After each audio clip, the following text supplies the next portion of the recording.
Oscar. Welcome back, everybody. Welcome back. Hi again. And as I said before, we have a lot of ground to cover in so less time. So let's get on to it. Oscar, go ahead, man. Sure. A sec. Okay.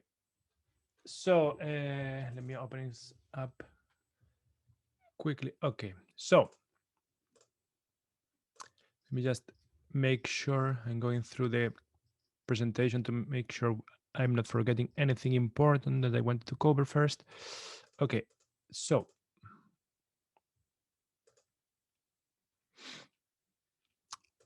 okay. From here, let's just open this. Okay, we are going more. Let me share the screen first. This one. Okay, go. I lost you guys up here. Okay, perfect. So today we are going more into the real stuff. You guys can see my screen, right? Amazing. So um, I tried, like I said, I tried to cover as much as I could to catch everyone, regardless of your background and previous level. I tried to cover the basics a lot, like very detailed as much as I could with the time I had, of course, with how a brass instrument works, like physically, uh, mechanically, and everything. And then showed some scores quickly, not only these scores itself that by themselves, but I tried to give you guys. Sorry, I need to close my WhatsApp first. Sorry, guys. So because even though it's muted, it keeps just okay. So these notifications. Sorry. Okay.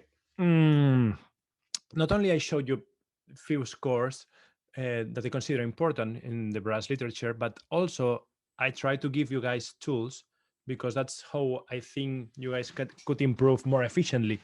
How I go through scores when I'm trying to learn, or I'm just curious what I'm hearing, right? And also, uh, another great tool is, I know it's harder for film scores because it's much harder to have some material. There are some scores, as you guys may know, that I think is worth mentioning, although most of you guys may already know. This publisher, Omni Music Publishing, has keeps releasing new scores. It's a pretty new company, I know of it recently, and it had like 6 or 8 scores, and it keeps having more. It may have like 15 different scores or something. It has How to Train Your Dragon by John Powell. They have as well. I got these for examples, and depending on how much time we have, Matrix is super interesting by Don Davis.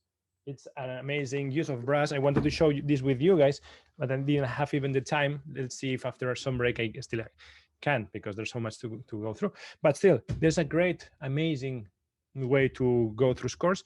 But the other idea I wanted to give you guys is, uh, especially with classics and things that is easier to find scores for. Um, you're listening to this Mahler, Tchaikovsky, even John Williams, easier to find. And it's like, whoa, this is amazing brass or in anything in the orchestra. What's going on here? It's very easy to grab the score, especially for the pieces up as well as old as early 20s or older than that. Everything is on uh, IMSLP, in Wikipedia resource for scores. And if you're curious about anything, you just go to the score and then play it again with the score. And from your curiosity, you can learn as well a lot, right? Let me just shut my window in a sec. Okay, so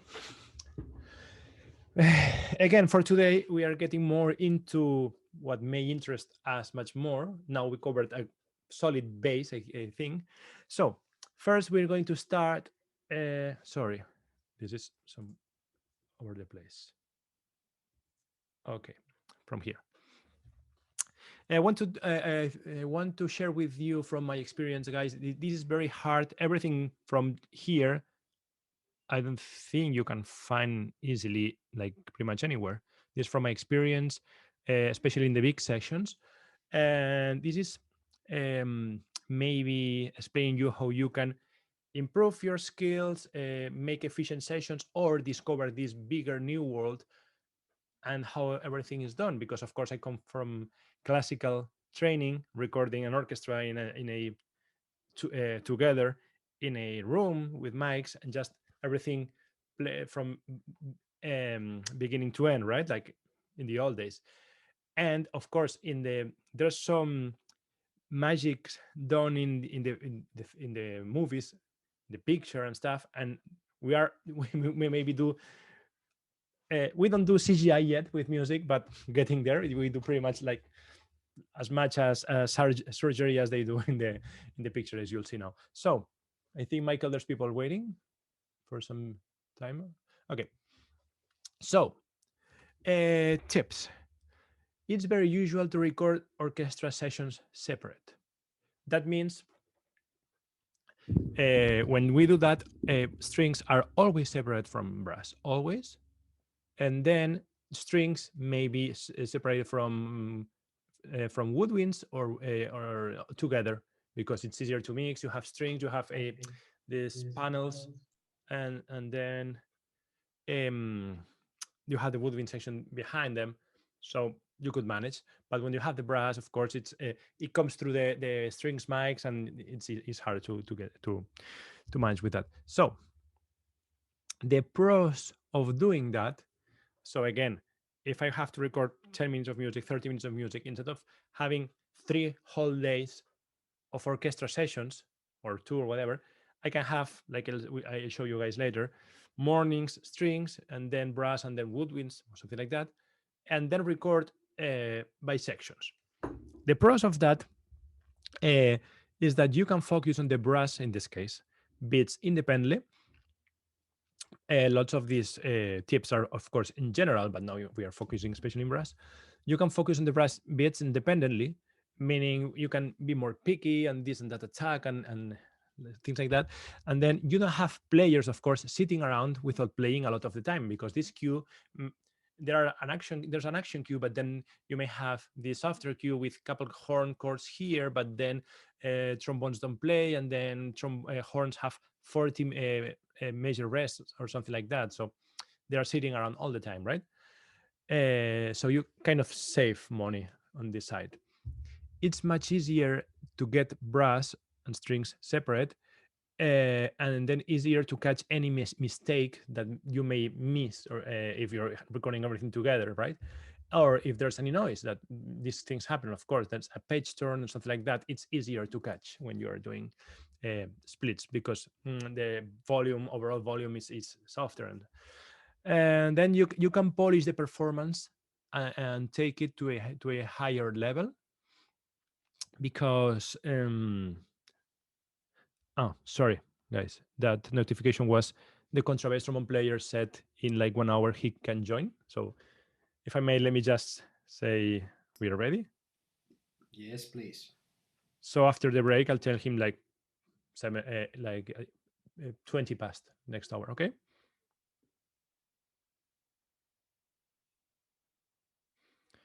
Sorry. I think it's worth it. Thank you. Okay. So um, you can repeat these bits. You can repeat these 5 particular bars, because well, everything is mentioned later on, but you can record these 10 bars of strings in a couple takes, and these very hard horn lines that you're recording, of course, separately. They may be super hard to get. You can spend like 10 takes on improving that, but maybe the strings in 2 or 3 takes they are done because it's easy or whatever, right? And then you can just focus on that particular passage, and then you can go straight to the point. You can punch in right when they come in. So if horns or brass start at bar 25, you can punch in bar 24, listen what's going on, and boom, start fresh there, right? That's amazing, because they are 100% focused, warmed up, and prepared to play a certain passage. Okay, so there may be lots of music changes, or the super, especially for brass, super high register. Remember the example of the bolero I gave yesterday? Doing that in a session, it's like times easier because you do like you stop here, right?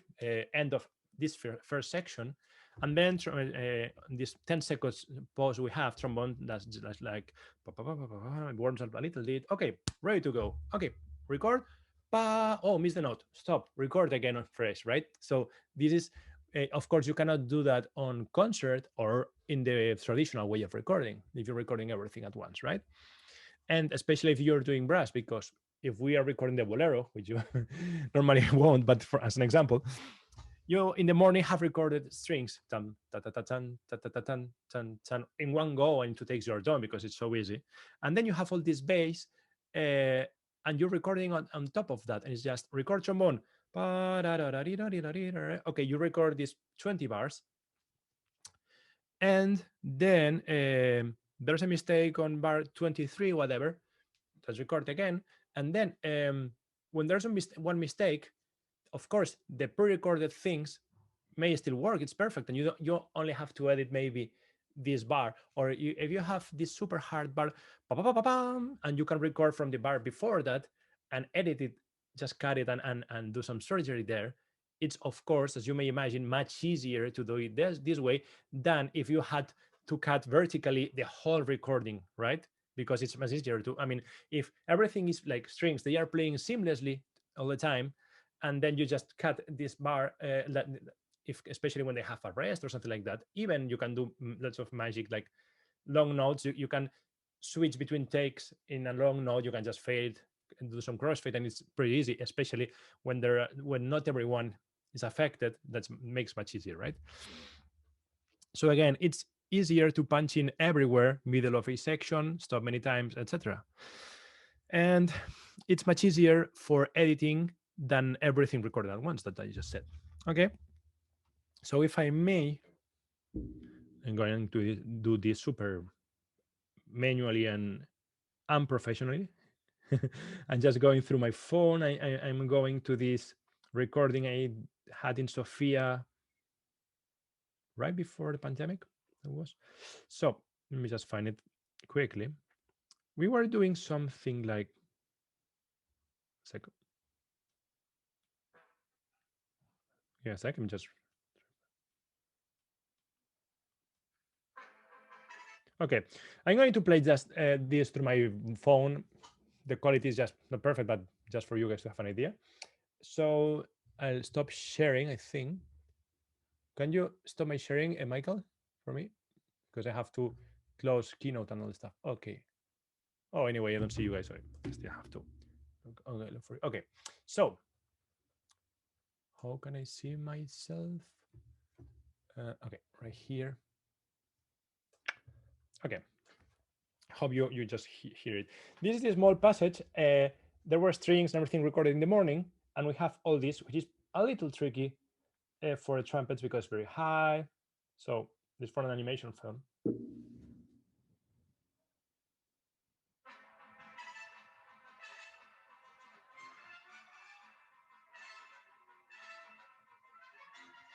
You decide reading first. You got the idea, right? Although the quality isn't perfect. Okay. What I did was, again, sorry, just looking for this. So, do you have it here? Sorry, just a sec. This is not part. Okay. So right here, what I did was, I got with the trumpets, like, let's see if this one. Okay, I just got this maybe. That's perfect. A couple takes of that. Since especially for this part, and I have rest in between. It's much easier to mix that, right?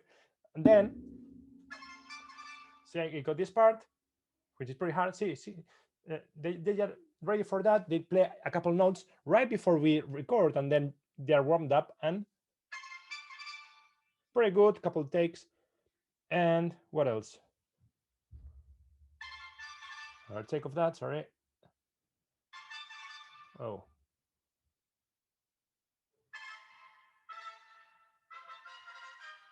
Okay, this is how I split it.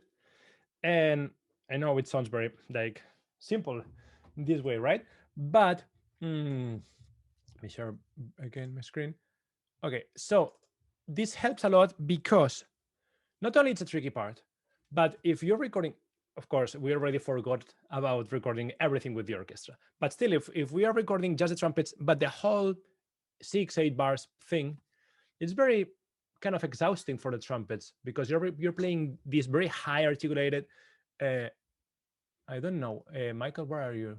Is I can't see Michael. Are you there? Ah, okay, you're hidden. Okay, so just Michael as a trumpet player, you know, this playing these 10 or 15 minutes all the time, repeating and repeating over, you get very tired. But of course, you may have 3 hours left in the session still, especially in a brass session when you don't stop playing, right? So, and this is pretty intense, right?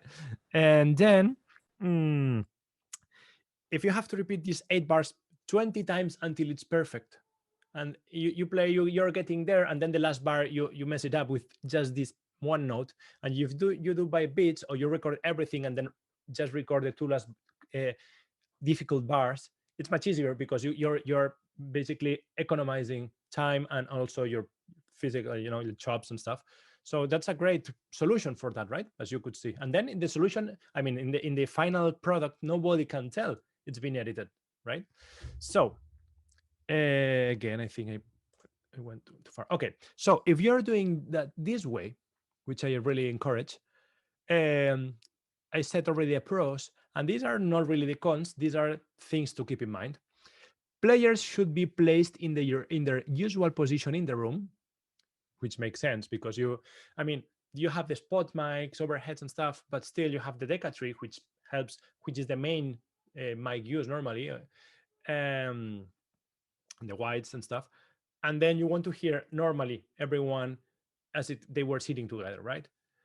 And recorded time, this is for when there's union regulations normally, that you have a limit of number of minutes recorded per hour or per session. And then if back in the day it was like, if the skew is 5 minutes but brass is playing only 30 seconds, you're still recording 5 minutes. I think this has recently changed and it's not like that anymore, but then that would limit probably your time. That's not happening anymore though. But for that, you need perfect mockups, like amazingly done mockups. Why? Because brass may be played on top of pre-recorded strings, live strings in the morning, for instance, or the day before. But strings, or whoever records in the first place, need a reference to play with. Because normally when we play in the orchestra, I'm listening to the strings, but strings are also listening to me. It's like both ways, right? It's not just one direction. So if we have to play this particular tricky rhythm together, we need to understand to listen to each other. A good mock-up, well quantized, is a great help for that, and it's the solution for that, because it's basically as one orchestra was recording on top of the other orchestra. They have a previous reference, right? Um, in terms of tuning, of course, because if trombones are playing these chords, whatever, or this line or something, they have to play exactly in tune with what the violins recorded this morning, and especially if there's a doubling line like cellos with horns, right? uh, of course, the same goes for phrasing, exact rhythm, etc. Okay, so a click track is not enough, meaning that you cannot just go with your click track or something and just let them play, because it's very hard to match them in the end. If some of you guys have played in a classical ensemble, orchestra, uh, concert band, whatever, uh, it's I mean, the way of playing together, it's not because of the conductor, or reading the score, or beating the tempo with your foot. Is by listening to each other, and because since everyone has to be super tight, it's not about just metering, but also about the feeling you get all playing together, right? And it is by using the ears. So you need a reference basically for that. Another thing to take into consideration is, of course, players need to breathe. Brass players don't have a replacement for their chops. So um, you normally need I mean, you need to be smart with that. After recording this line I just showed you, I would normally move to a trombone line or something to have them like rest. Although the trombone part, boom, boom, boom, boom, boom, boom, it's much easier, and they'll get probably in 2 or 3 takes normally. This already helps for them to cool down a little bit and start fresh again. It's very important to be smart with the physics, with the physical part of the players, especially with the brass. Okay, it's like if you're recording with the orchestra, it's like you're playing a football or basketball game all together, right? But if you're playing like just brass or just horns in an hour, just horns, it's like you're playing like you're running a sprint back and forth, and then you need to calm down because you're like 100% there all the time. It's much more exhausting than playing, having few bar rests, counting multi-measures and playing again. This is, you are playing all the time, so somehow you need to economize, not only like I said, trombones and then trumpets, but then you can go to another section or another cue. You don't have to do all the epic cues at once, right? You can just go with big stuff and then slower stuff, or if you're playing high stuff or very articulated stuff with the trumpets, you can go to something more with trombones featured, or at least something more like calm down or stuff like that, right? um I know it just makes perfectly sense, and it's easy to come up with, but I think it's good to have that in mind. Okay. Then I named that splitting the split. Inside a brass section, you can still record lines separately, and that's what I just showed you guys. Uh, you can record all brass at once, but sometimes it's more even smarter, maybe doing like what I showed you, because you're of course I showed you what the example and why, but also um, because of the possible mistakes, you may need fewer takes in the end. So I have this 10 bar thing, and I can maybe it could take like what I just played. It could take like 30 takes because they are playing it perfectly, and they get playing more together and more in the style and everything. But then in the take 28, there's this note missing the trumpet, whatever, and everyone is exhausted. But like I said, if I record trombones and tuba like this section, or if horns are playing the same as trombones, all of them together, in 3-5 takes, they maybe get it. And then uh, because again, if I'm recording that with the trumpets, they play that together, but because of the mistake of the trumpet, I can't use the same take, because of course everything goes through all mics. So you cannot, if you want to use different takes, it has to different mics like horns and trumpets, it has to be of course recorded separately, right? And then once I've done that, maybe I need 10 takes for the trumpets only. So instead of using like 30-40 takes, I've done like 5-6 for the trombones, 2 or 3 for the trumpets, and then 5 shorter takes for the trumpets for smaller bits. So in the end, you spend maybe a same amount of time or even less, maybe sometimes it's more, but still you get better results. Players get less tired. Okay. um this way, splitting the brass section in smaller bits makes it even easier to add a different takes for, like I said, for the mixer. And also you have even more mixing options in terms of volume, effects, like you want to add more reverb to trumpets, whatever.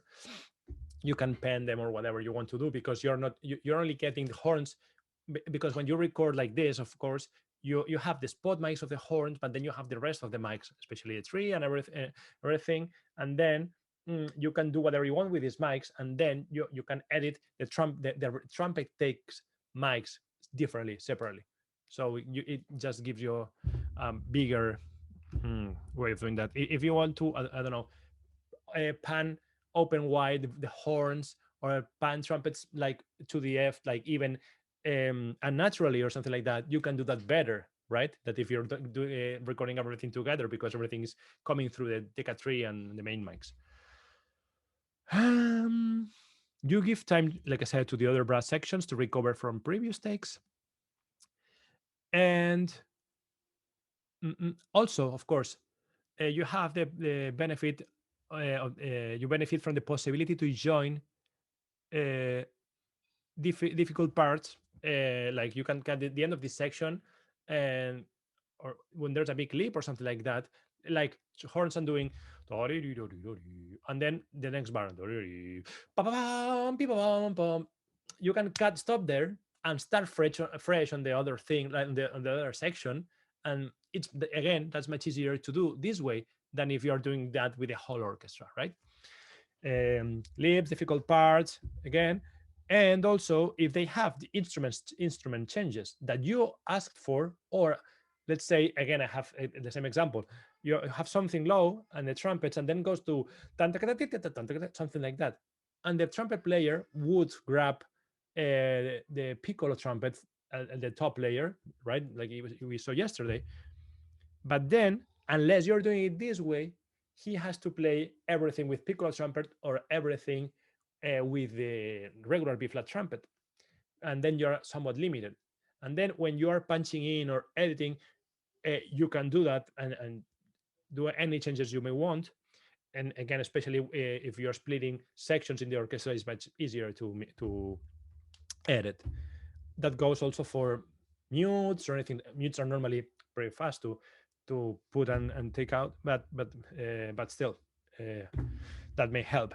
Mm, that going now to the dark side for strings, that happens because when string mutes take longer to put in and out, and also can be noisy, right? A little bit like, because they need to release their bow and click. It's just 3 or 5 seconds, but maybe you have 50 players doing that at the same time. So chances are you'll have some noises. So when we have I mean, that allows you to do some mute changes, especially in the strings that you would never think of, especially in concert music.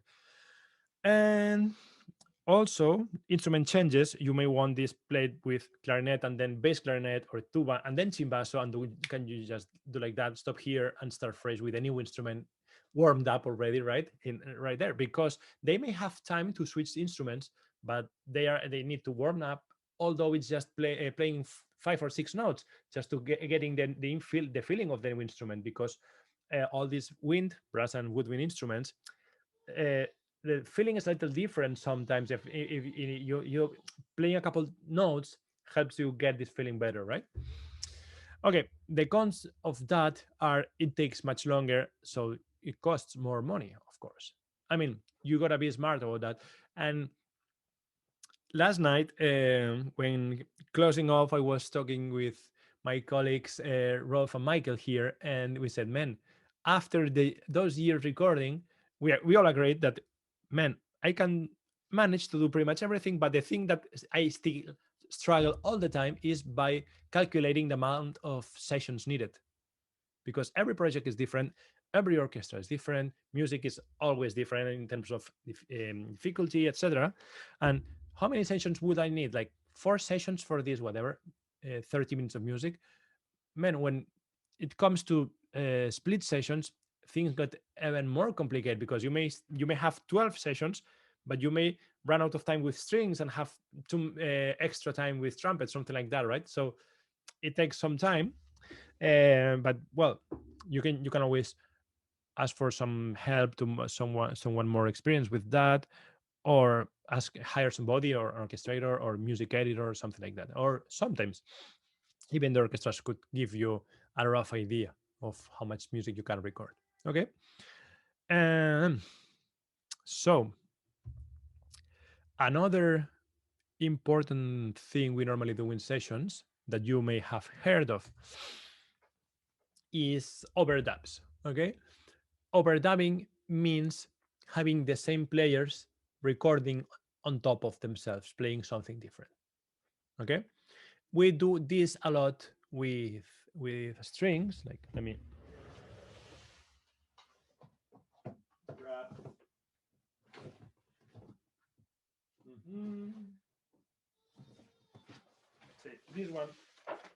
This big film has the way I would do that.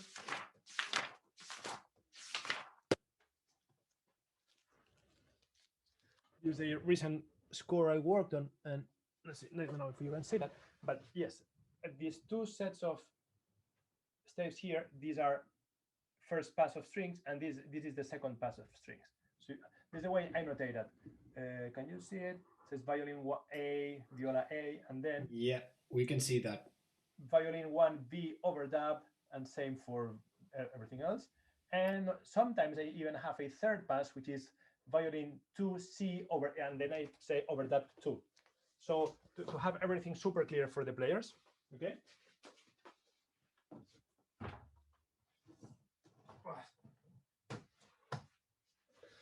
So again, you can do that with brass, although it's much less usual in other sections than it is with strings. Okay.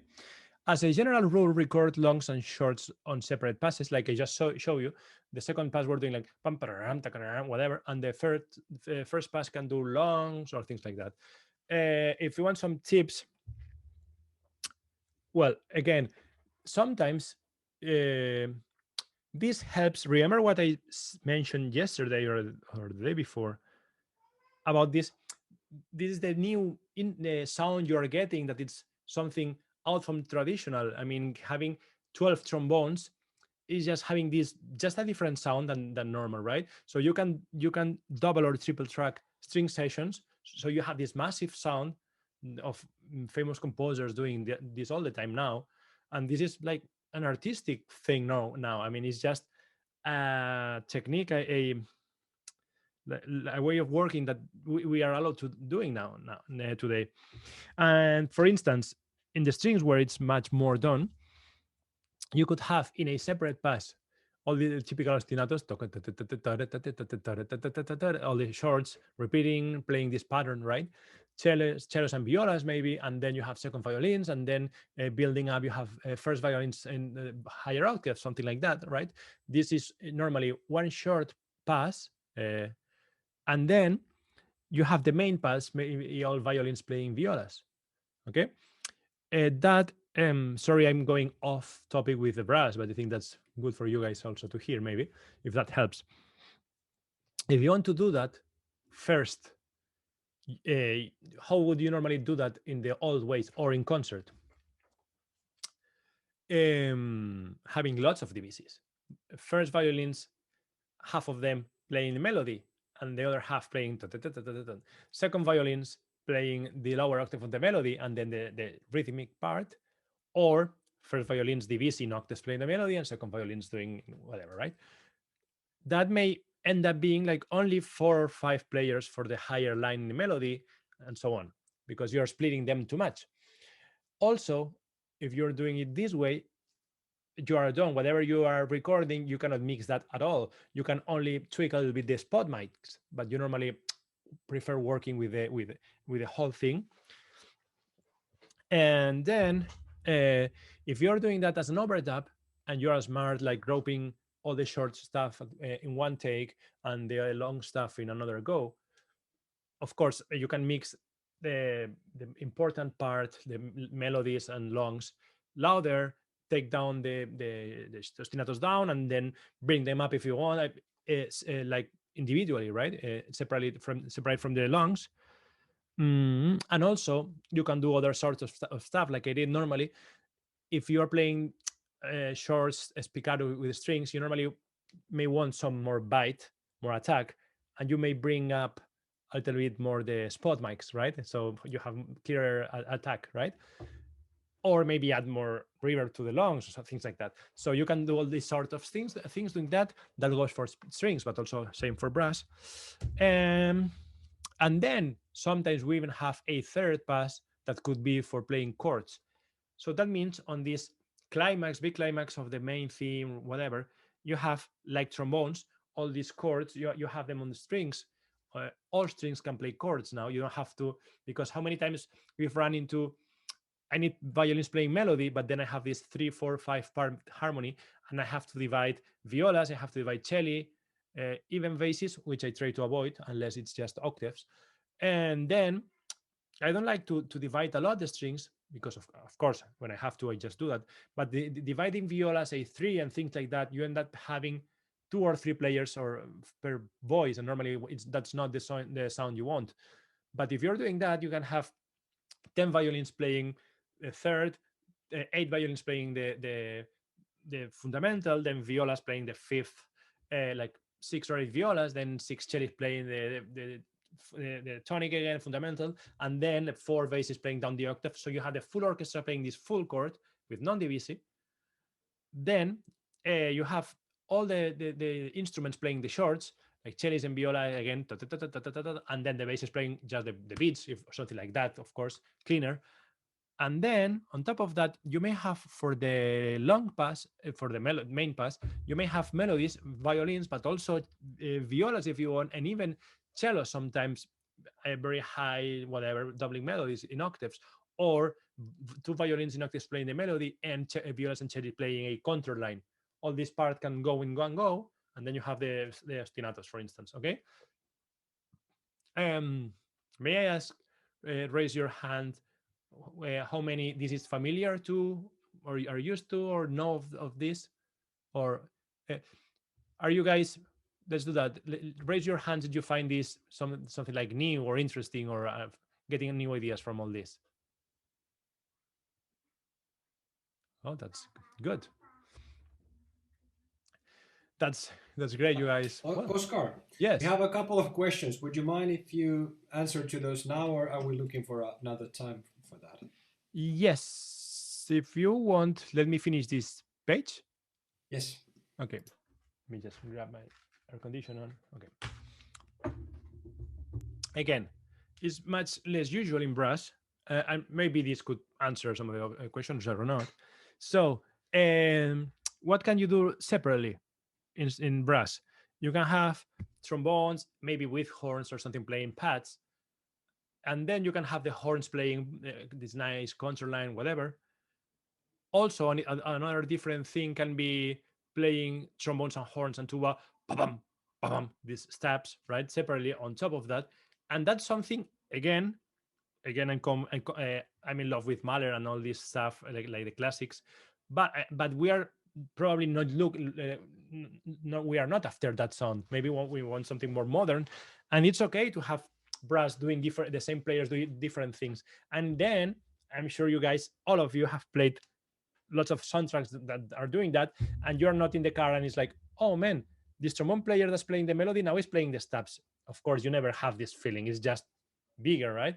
And of course, on top of that, if they are playing like trombone harmonies, and then you have the stabs with a much different, brighter, bold sound, it's even a different color you're adding, right?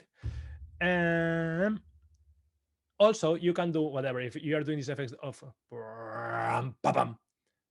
sometimes it's hard to play, especially I can do something like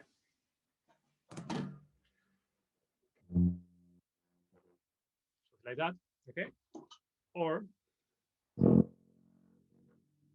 but it gets much harder when you're trying to do something like when you have these big lips and stuff. And sometimes it may help doing something like this. Also, uh, you may want to do with a long river tail and then very dry combine. This is the way of doing it. Okay. This goes for recording, of course, but also for when you're doing mockups. It's just the same. If you want the mixer to do that, you would export the longs and the shorts differently, so he can mix them separately, right? So that goes for that too. Then, well, this is what I just mentioned. Okay. Also, you can double or overdub with them playing different instruments as well. You can have two and then chimbaso doing a different thing. So, usual record tips would be that when playing different roles, shorts and longs and stuff. Unusual would be playing the same sort of stuff. So if I have 4-part harmony in the trombones, but I only have 2 trombone players, I you could of course have them play in 2 different takes, right? And this could work. Of course, we know plenty of videos of people playing them the French horn and double and tracking them themselves like 12 times, right, and make a chorale of themselves. But this is pretty tricky, really. This can be harder than it seems, because with the orchestra players, when I'm playing this chord, I'm tuning to this guy, but then he's tuning to me as well. So it's again a two-direction thing, and I can try to find the intonation of this guy or of myself on my previous take, but the guy on the previous take cannot find my intonation to, if that makes sense. So um, it's better that you have them playing together. Sometimes it's just better to double with samples if needed. You can fill up some chord with samples even better than that, or even simplify. If you have two trombones and two horns, just split the chord into them instead of trying to have them two and two and then record them two and two different notes, if that makes sense. Okay. And never do double track the same line in unison, so you are not going to get. I think this is something most of us know, but it's something that definitely all of us have have thought about at some point, right? It's like, man, what if I call this French horn friend I have, and he records himself like here in the studio for a solo? It can work, but he could record himself playing two different lines, but there's no way you can have him sound as a 4 or 8 horn section by tracking himself, especially when playing on the same room with the same instrument. Still, I mean, there's no way it works sonically. Okay. I don't know if you guys, I don't know if you agree with me, of you or you've ever tried that, but my senior project when I was at Berkeley, like composition thing, you have a recording session and you can bring anyone to play and stuff, right? And you normally have 3 violin players or 6 or whatever, and to cellos, whatever. Or you can bring 4 tubas, whether your friends are whatever, as long as you pay them with pizza and drinks, right? So um this is the first time when you I mean that's but also that's a situation that you may have at some point. You are doing this TV show and you have money for 6 violin players, whatever. Then uh, you try sometimes to double track them to sound as if they were more players. So it's maybe better to have the 6 violin players play the top melody first, and then the second melody then, instead of having them divided and stuff. Okay. And if you want a tip also for strings, if I had this is another very common issue, especially in the lower budget. You may have a string quartet or quintet with string bass, or I mean, you have budget for 4 or 5 string players, right? For the soundtrack, and it's like, man, what if I get, I don't know, yes, string quartet, quintet, or something like that, right? The problem with that is that everything will sound like a string quartet in the end. And as you may know, um, one violin player doesn't so I mean, it's very hard to blend that with an orchestra sound. But on the other hand, if you can have 4 or 6 violins and no violas or cellos, you can have them playing all the melodies, octaves and stuff, right? Like top melody, then down the octave, and maybe then a third line, like a concert line that could have been on viola, but you can still have it on violins or muted violins or violins on the lower strings or something like that. And then you have whatever MIDI cello. That may sound nicer because although you can, I mean, it will be easier if you want to double those violins with samples because they have more a section sound than just the more piercing solo violin sound of. But if you're trying to do that with a string quartet, like I'm going to double first violin with samples, second violin, one player with samples, and so on, it's very hard to blend them. You can use them, but very low, and you don't want to hear them. It's like when you're using this solo violin trick library instrument layered up with the section. You want the vibrato, but you want them really low. But if you have 4 or 6 violins blend in to get playing together nicely and in tune with all the imperfections of the little nuances, intonation, and stuff, you can blend that very nicely as well with the samples if you want, or you can even leave them like that. Okay, I think that's maybe helpful. Okay, this started here, so this of course goes for horns.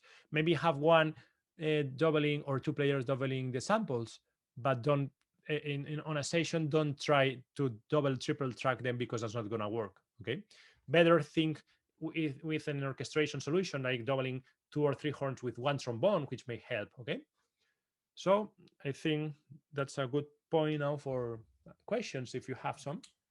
Hold on a sec. Is Maybe as we are getting closer to the break. No, let's do questions now. There's the okay. Pablo first, then Christian, and then Pablo de Campo. Pablo one, Hola, please. Pablo. Hola.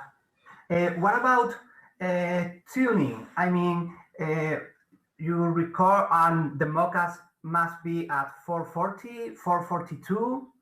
And what about, as a second question, what about rubato and more flexible metronome cues? Uh, okay. How do you deal with that? A more flexible, expressive cue. Uh, mm, that metronome is not is not always the Yeah. same.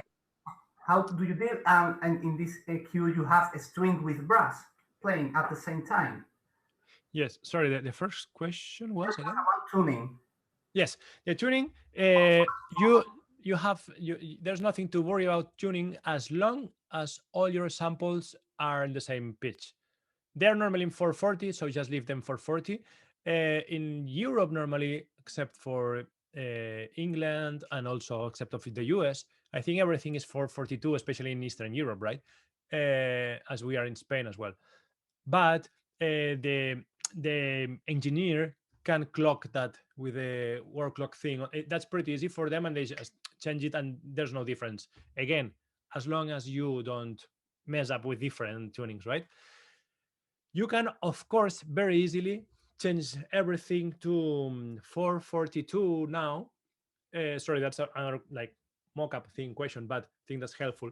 You can tune everything. You can just say contact or VN Ensemble Pro to tune everything to 442. But as soon as you have one sample or one synth that you didn't change, you are screwed with that. Okay, I mean you load, or in a more a newer version you load this omnisphere patch or something like that, and you forget doing that because you have to do that separately. And especially all this stuff like synths and maybe ethnics, you do that separately to your template. You just load it in your Cubase or Logic or something. If you don't think of loading that and changing that to 442, chances are something will be out of tune. So it's better to stay consistent. Just forget about it, because every single virtual instrument by default is always 440. Just leave it like that. And then when you go to the orchestra, they will clock that to 42 or whatever they need. Okay. So as long, especially as you're working with an engineer or somebody who's mixing, you can forget about that. The other situation is there are scenarios when I brought somebody here playing clarinet or oboe or cello.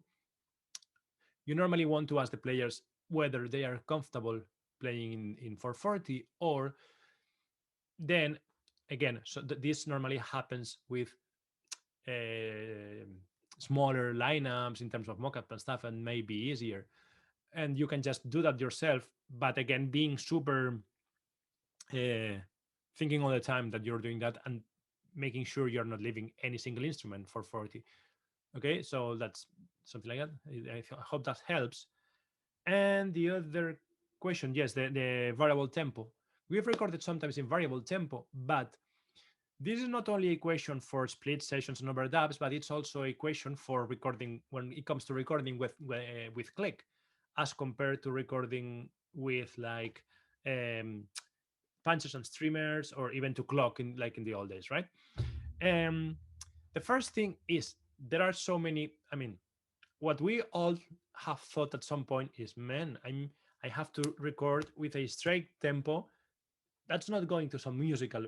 We have always have that this sort of feeling, right? And then you listen any soundtrack, and of course Hans Zimmer, Newton Howard, Horner, everyone, of course, always obviously record with click, always. And is there any soundtrack that you guys have noticed? Oh man, this gladiator piece or this whatever avatar. It, it doesn't sound musical; it sounds mechanical. That never happens. Of course, there are cues that are more expressive and musical than other ones. But if one piece is meant to be expressive, the players will do everything. I mean, mm, I come again from the classical playing. I play Matter with lots of rubatos and all this stuff. And this is a totally different thing. Man, and this is just a different thing. It just works. So don't worry too much about that. But back to your question, if you're doing that, especially when you're doing bigger retardandos and things like that, right? Uh, Sometimes you would take the click off, right, and just let the conductor record without the click that. Okay, that's harder, of course, when you're splitting or recording different ways. Then you normally want to record with click, and your friends here may be subdivided click. So when you get to a diminuendo, sorry, retardando, you can switch from quarter click to eighth click, and that gives you a better, that helps you better with retardando. Pam pam pam pam pam pam pam pam pam pam pam pam pam. That helps, right? Again, there are some basic things that you normally um, that are normally like rules, right? Like, I don't know, you don't want normally to do this sort of changes or big retardant stuff when there's something super rhythmical, especially when you're recording. I mean, yes, when you're recording with orchestra and stuff. And rules like you normally want your tempo changes be on a downbeat instead of beat 2.5. That makes things much easier. So these sort of things, right? Hope that helped. Oscar, Yes, if you don't mind, and if this answer is satisfying enough for Pablo, I'd like to go on with the other two sure. questions. And It's that my way, fault. I'm too long. When I again, know that's why I interrupt you. So, Christian, Yeah, I have a question about overdubbing, even if it's not the same players and not so much a problem with phasing, but for the mixing, is it good to vary the position when overdubbing, or can it be a problem if the same player from the same position is playing different stuff? Is that noticeable or no. I mean, if not? you have the orchestra here playing longs and they playing shorts, there's no problem with that at all. You never have this problem with that. No, the problem comes again, like you said, when you're trying to play especially the same kind of stuff. So just don't do that. That's my suggestion. But yes, as long as they're playing different stuff, there's normally no problem with that. Okay. okay, Pablo too. Yeah, and sorry, back to Christian. Is more of a problem if they are not playing super tight with the metronome or with themselves on the previous take. Of course, they have to be like a clock, right? I mean, that's more important and intonation than the other things in this case. Yes. Sorry, go ahead. Pablo too. Okay, I have a question about when to separate a section or not. With we are dealing with more melodic and expressive stuff. Do you recommend to record the whole orchestra in order to have more balance, musicality balance between with good musicians? And do you know any difference in the technical side of recording? I mean, the movement of the air with the sound of a whole orchestra, or when it is a separate section? Yeah, that's a good question. There's no like physical acoustical really big difference with that you could notice. There may be, of course, some difference in terms of having all the band playing together. That makes a difference still, of course. Although with the solution for that is, of course, first a perfect mockup, a super great mockup, as if you would release the mockup with the film. I mean, as good as possible. Okay. Then there are still some moments that you would might want all the players playing together, and of course there's still the option of recording the whole band. If you are recording, I don't know, the out of Africa main theme, and there are no, I mean, all the same beautiful sound, easy to balance, then go ahead and record it. There's even no point of doing that separately. But when it comes to more modern or more action stuff, and you have also with helps with balance, you have 6 trombones like playing like super triple fourth stabs. They go all the sound bleeds into the string instruments, so it's very hard to mix also, right? And for this music, maybe it's not as important to have all them playing together, but yeah, there's always the option for that. Also for the video, I mean, if you're doing a video making of, maybe it's beautiful having do you see my screen now? Yes, we do see your screen. Okay, so do you guys remember this that I shared, I think on Monday? No, or yesterday? The soundtrack that I orchestrated and composed. No, I didn't compose. I orchestrated and conducted. Okay? Very quickly on. This is the making of. Okay, I think it's a nice, good video. If you pay attention, there's only strings here. You see that? This is where the brass were sitting, and also the choir was here, right? But if you're especially mixing with other, like this, other images,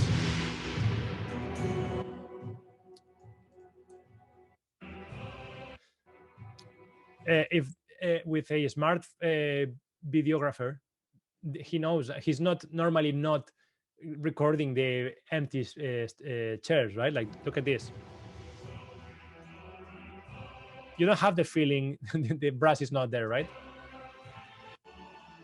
See, few chairs here, but the tension is here, of course.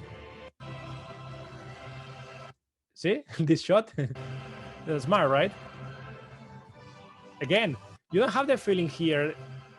This is a different day, and yes, it's a different day, and you don't have the they're playing a different. No, the feeling is the same. Mockup was perfect for that.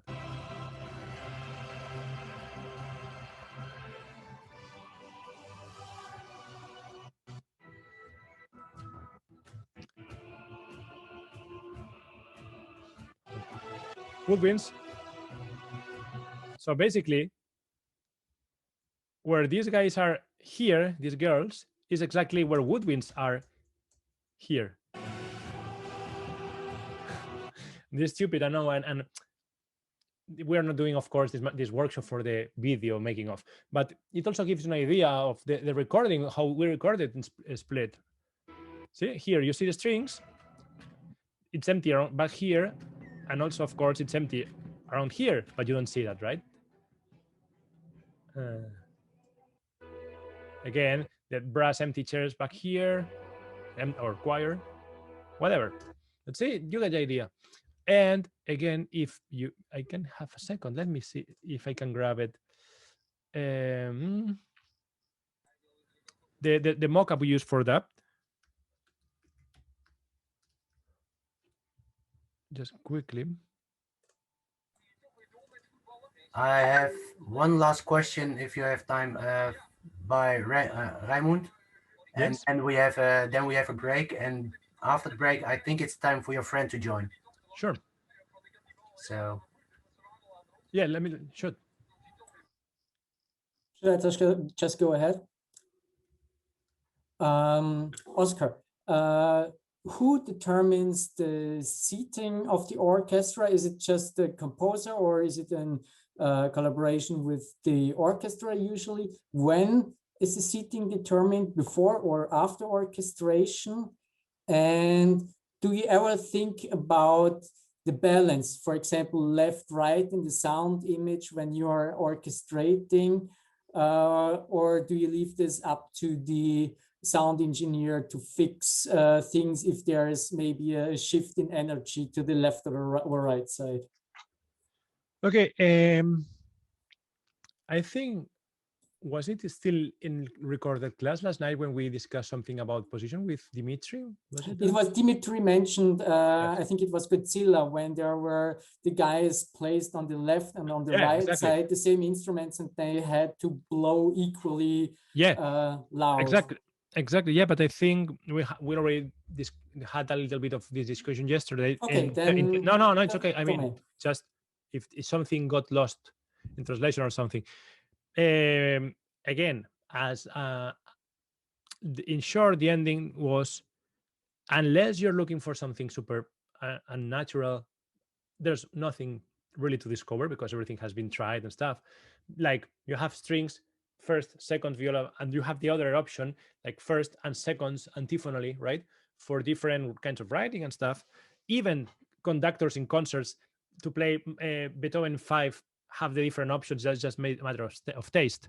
But there's not much to do. Maybe you have you normally in the orchestra have percussion in concert, then tuba, trombones, trumpets, and then on the left normally you have the horns, which makes sense because their bell is pointing to the right of the players. And then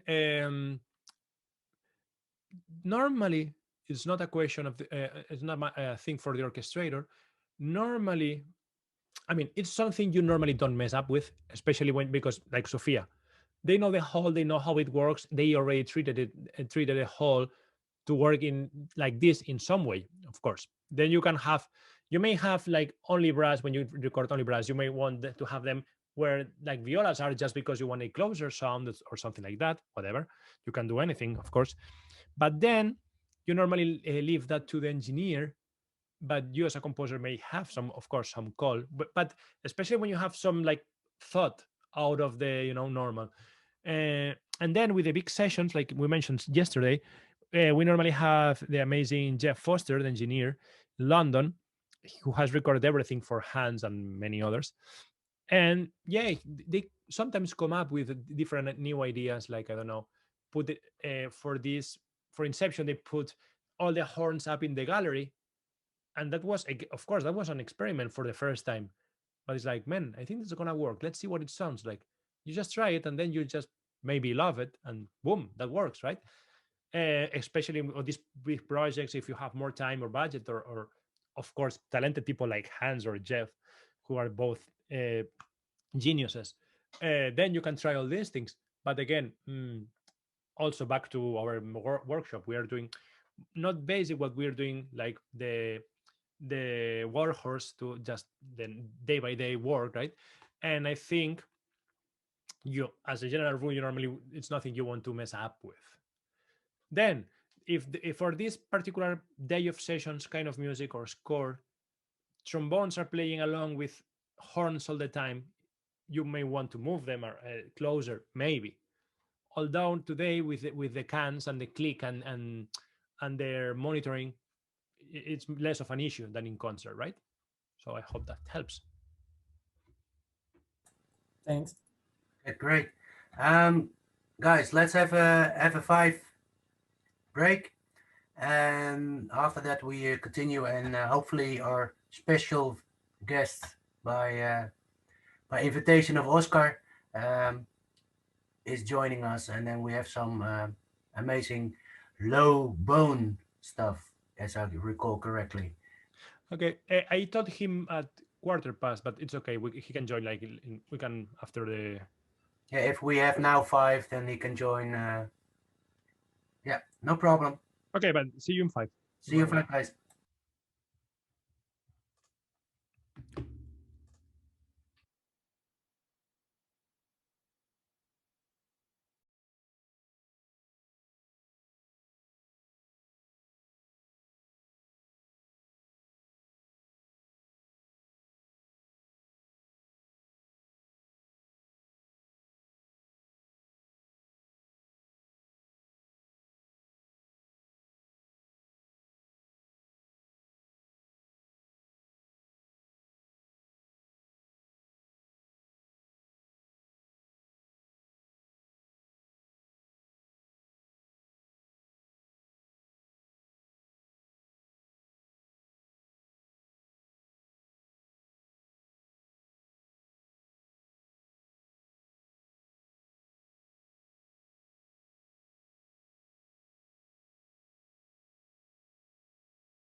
Good morning, everyone. Let's see who is back. Hey, Hey, Mo. how you doing? I'm fine. You? Not bad, not bad. Italy, right? Yeah, Where? Naples. Ah, okay. Great. Good. Yeah, it's a pity that yesterday I missed it. Kind of. You missed it. Yeah, I couldn't make it. Ah, Did, okay. did you finish to talk about the brass, right? Yeah. Tuba and what else? Trombones. Okay, good. You will get the handouts. The sheets are shown that Oscar has shown. You will receive those after classes. Oh, so I will get some information on this. Yeah. Thanks, No appreciate good. it. It will be older session like this in the future. I mean, Sorry? will be other massacres like this one in the future. We're planning on, yeah, online, but we're also planning on going live, Oh, going back to live in Baden, Vienna, like in the summer. But that all depends. yeah. But for the time being, we're also online. So if you just keep track of it, Yeah, and you will, if you want, I can put you up on the newsletter. yeah, sure, for sure. Yeah. Then you will keep up. Great. Can I have a sneak peek for the upcoming masterclass? Well, you see the environment, the class behind me. Yeah, That's the class you will be in Baden. cool. That's cool. Yeah, it's a big class. It's really great. It has airco, but it's always nice to be in Baden. But let's hope we will be able to. Yeah, yeah. Indeed, indeed. And we had some Italian composers as well. So Austria isn't that far from Italy. So No, no, no, indeed. Nowhere so far nowadays. no, you can bike. Yeah, Well, from Naples, I don't know, but it's possible. we can try. Yeah. Yeah. Uh, sorry for the question. If it will be in live, Yeah. we'll be able to attempt online also, or it's just We're finding solutions for that at the moment because, as you know, we're still dealing with the restrictions and pandemic, yeah. and so we're trying to sort things out. But you will be informed by the newsletter as well. So Good. But that's the $1,000,000 question. Is it going to be both? Yep. Probably in the future.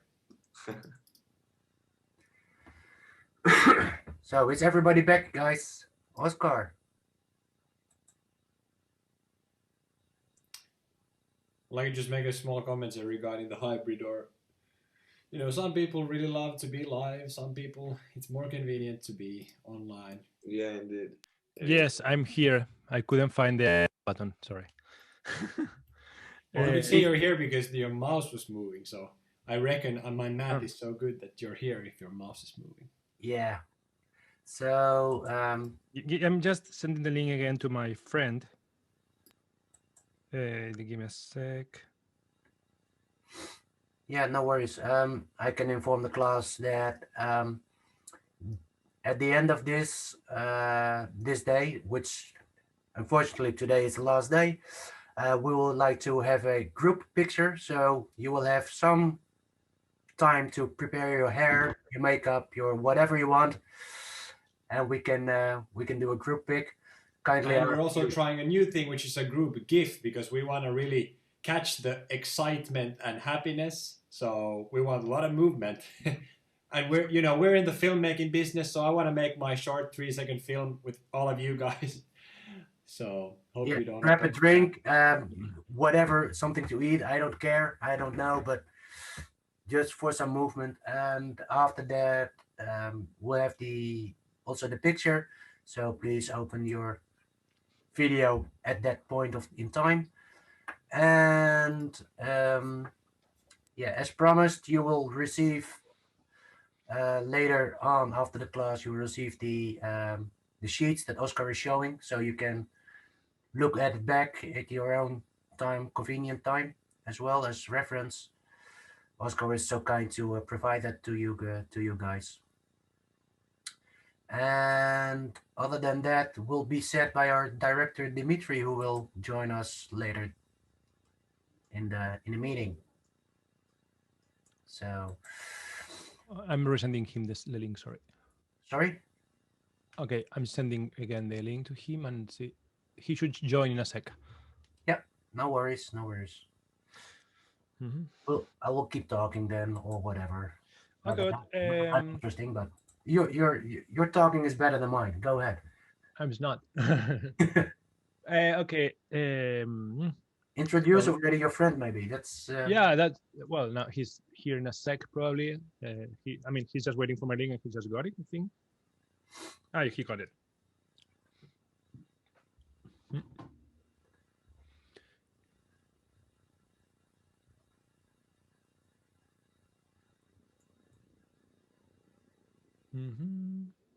Okay. He's a great, amazing guy, but his English is not amazing, you'll see, but I'll try to help him. But yeah, he's here. Okay, yeah, he's... Can you pin it or something? Kiko, we are not... I have him on spotlight for everyone now. Okay, Kiko, no te sentim. No, desde fica el audio. Hello. Hello, hello, Kiko. Thank you for being here with us. Okay, Kiko. No? Yes, we can hear you. Hello, everyone. Hi, well, I'm super happy to have the opportunity to introduce you guys Kiko and have him here show some examples for us. Kiko is a great friend of mine. He was my first professor when I was literally a kid. We are from the same little town. And now we both are grown up. And Kiko is now the principal bass trombone at the Barcelona concert band. He's also been the professor at the Barcelona Conservatorium, bass trombone professor. And he's also been for some years, the time ago, the principal bass trombone player in the Barcelona Symphony Orchestra. He was subbing the guy with the chair there, and Kiko was how many years were you in the OBC, Kiko? 2-3 years? 2 years, 2 years in Barcelona and 2 years in Córdoba. You remember? Yes, and the Córdoba Symphony as well. So I hope we can learn a lot from him. Again, I think that's great to have him because, again, the bass and contrabass trombone is very hard to listen to isolated from the orchestra. And it's a very useful instrument and probably one of the most unknown instruments for us, the composers. So I hope this helps us to maybe have new ideas for the future. So, again, Kiko, el vídeo no els he ficat. Entonces, si vols okay. Okay. Okay. So, explico una miqueta el trombo contrabaix. Sure. Yeah, you go ahead. Hello, another time. Here normally I don't play too much the contrabass trombone, but now this month I am playing in Barcelona Opera House, opera from George Benjamin, Lessons of Love and Violence, and in the opera it's there are contrabass trombone. Normally play bass trombone. When asked me Oscar about explain the contrabass trombone, it's used basically in Wagner ring operas. Wagner commissioned this kind of instrument, but in your case, in soundtracks, sorry for my English first, The tesitura, you know, it's the same at the end in work, day-to-day work, you know, it's the same. Bass trombone and contrabass trombone. Why? Because with bass trombone, we can play tenor tesitura. Sometimes we play with first and second trombone. Sometimes we play with tuba. It's the bridge, you know, between tenor and tuba. But the important thing, I think, is for us. With contrabass trombone, we can. It's a different color, you know, and for big orchestra, for fortissimos, for pianissimos in lower register, you know, it's a different kind of color that the bass trombone doesn't have. Let's go. Oscar said me that play something, you know. I play something very easy with my bass and after with my contra. In the opera that we are playing in Barcelona Opera House, just in low register, you know, have F1, I play F1 and D1, okay? Long notes, and I don't know if it's not the same in live that no, but if you can see the difference in color.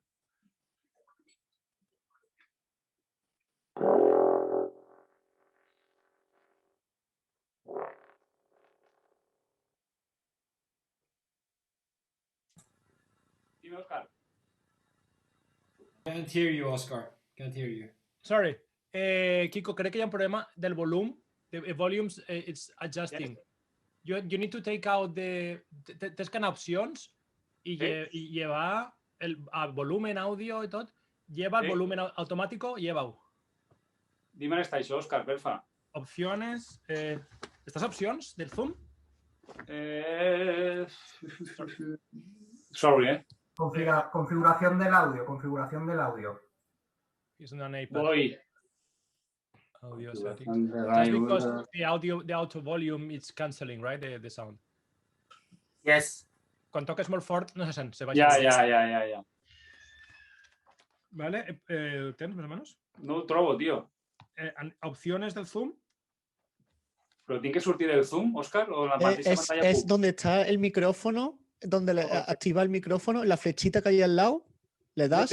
No tengo ninguna flechita al lado. Es un iPad, un iPad. Okay, give me a sec.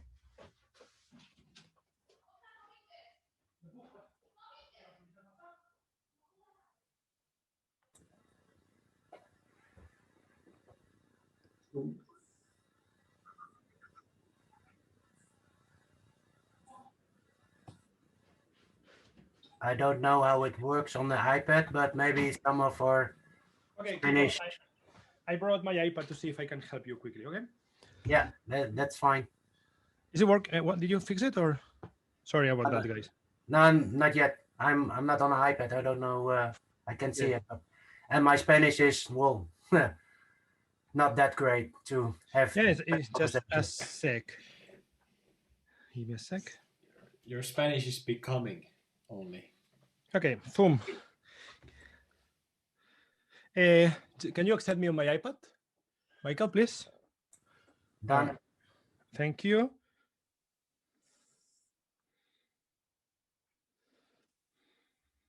Okay, let me see. No hi ha pestanya, Òscar, al costat del micro.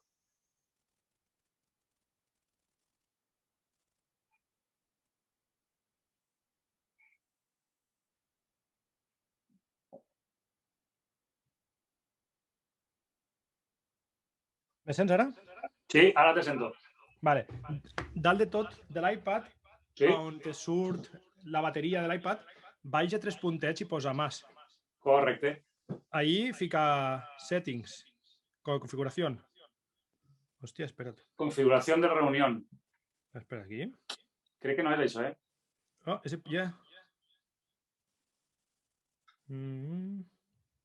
Mostrar nombre, tal, mostrar conectado. Espera, pues no ho veig. Pues t'hauràs de ficar més lluny, tio, i tocar més Ok, fluixet. ok, no problem. We'll no try problem. with a different volume and No getting problem. away from the iPad a little bit. I don't know if there's an option for that. No problem. I play another time. Espera. F. Kiko, tu no tens... portàtil no en tens, no? No, ara no. Vale. Voy a preparar Tranquil, después. tomes piano, Oscar. Vale. What if you play to the side rather than directly at the Sí. microphone? And Toca de so it doesn't cancel, like doesn't attack the microphone directly that much, Okay. maybe. Sorry about that, guys. Perfect. I repeat that I sent you before two notes that there are right in the opera that I'm playing. It's absolute solo. It's just for the color. Josh Benjamin used not bass trombone, used contrabass trombone.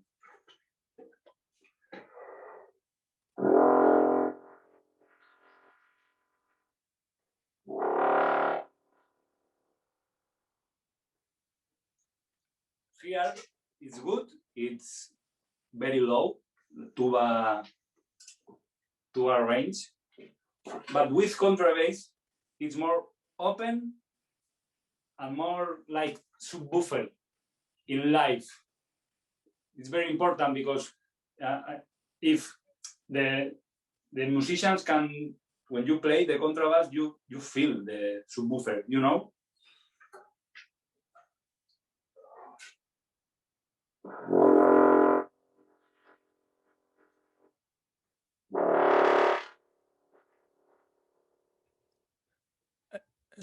Okay, we hear the beginning of the note, but there is noise cancelling. Do you guys hear that too? Sí, se sent al principi de la nota, Kiko. A mi pots tocar nota en plan curta, un segon, parar, perquè se sent al principi.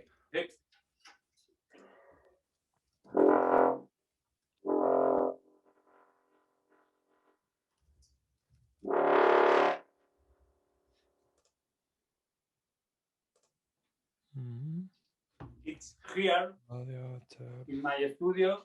It's like subwoofer, but important thing for me and for us, I suppose, that it's not really a tuba, you know. It's a trombone sound, but bigger and darker, you know. And I suppose that for soundtracks, the important thing is like something like this, you know.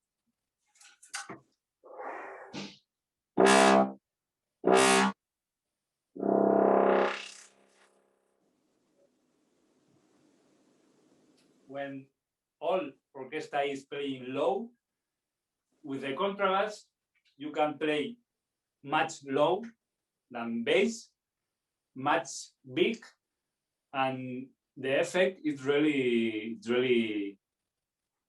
impressive, you know. ¿Qué te parece, Oscar? ¿Ve? Yes, sí. Espera, que he tingut una idea, tio. Ara s'ho funcionaria. Una idea, Oscar? Sí, espera, truca'm per... Espera't. Silencia el so. El micro. Yes. Tens ahí el mòbil? Hold on a sec, guys.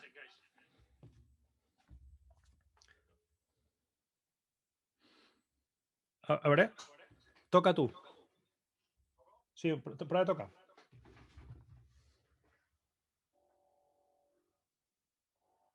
Vale, toca cap al costat. Cap al costat. No, tu toca. Sí.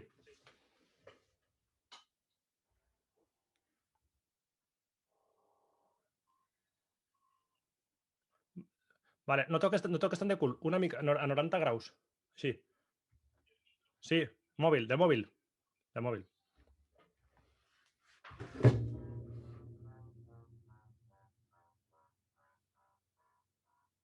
Vale. A veure, toca ara. Prova ara.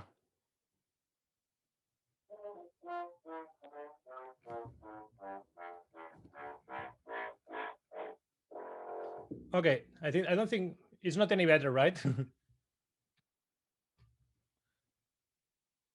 Is it? No, but that's a good try, an honorable try.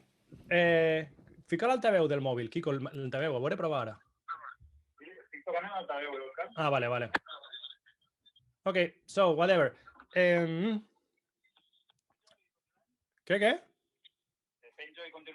This doesn't work, right? Better? Sorry about that. There is no original sound. There are no sound options on the iPad or noise cancelling. That's the problem. Vale. Vale, Kiko, fes una cosa, tío. Okay, guys. Just in case it didn't work, Kiko was kind enough today to record himself a video, which is working perfect. Me sents per aquí, no, Kiko? And we have that for the passages, which is amazing, and I play for you guys now in a bit. So we are covered.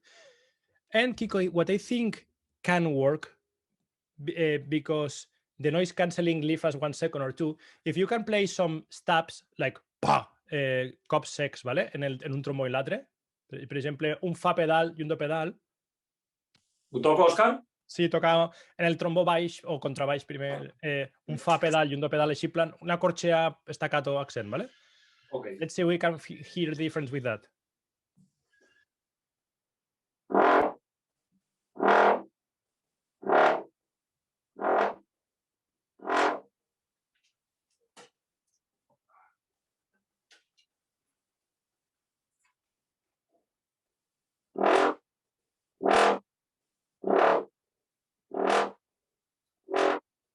Automatically, it's like open. It's more open sound. Why? You know? I was looking for. Sorry, guys. I was looking here for some examples of what I orchestrated like Terminator time ago, and it looks like it's hard to. Sorry, because of the technology thing now, to play like long lines. But Kiko, we have things super effective like this, like we mentioned. There's a lot of writing that is just stabs, like you just played. Something like this. This is tenor, bass, contrabass, and tuba. So if you can play this to like bam to see the effect on the. Now I'm going to show to show the score. Re, la. Per exemple, Kiko, és, mira, re greu, la greu i re pedal, ¿vale? Re, la, re. Sí, Okay. toca, però en plan, papam, el re dos vegades, després el la, i després el re, i després el altre trombó. So Okay. he's going to play something we use a lot as an effect. Sorry, guys, that we have some limitations. These notes, okay, he's going to play first this D, A down a fourth, and then the pedal low D with trombone, bass trombone, and then with the contrabass trombone.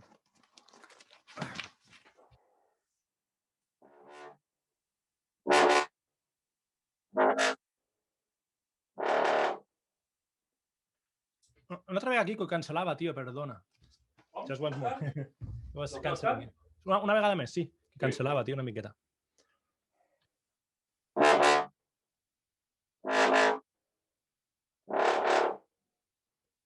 Perfect. Bass trombone. And now contrabass trombone.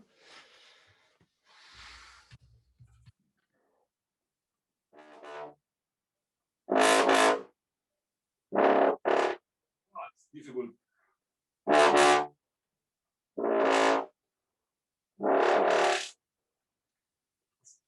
Hard Thank to you. play, but it's very much open in sound.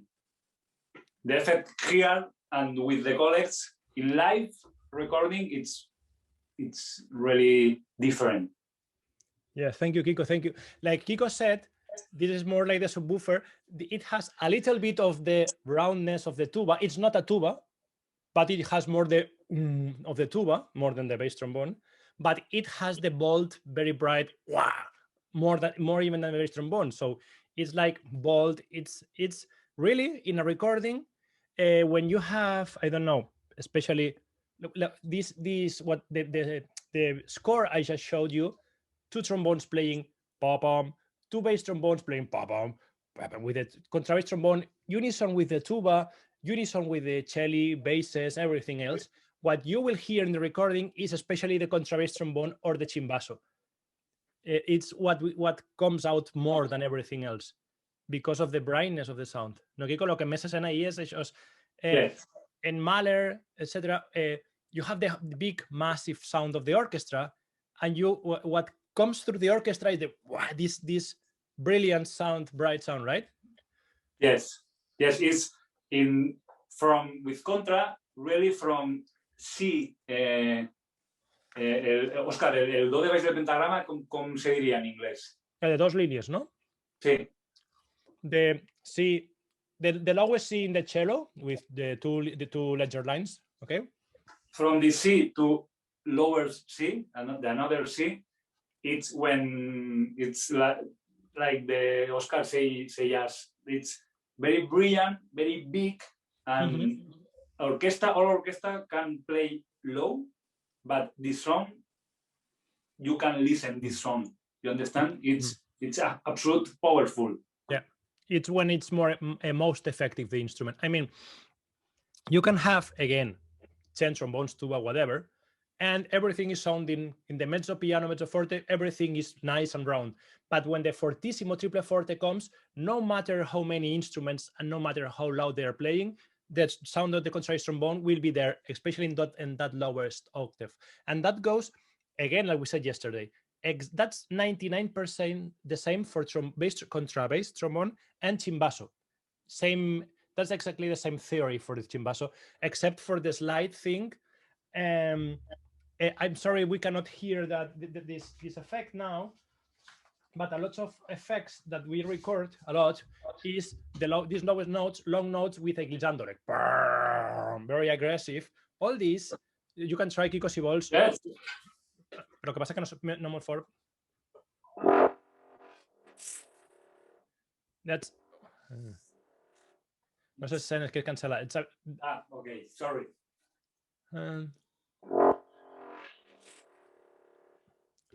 Vale, sí, vale, farem una cosa. One sec, guys.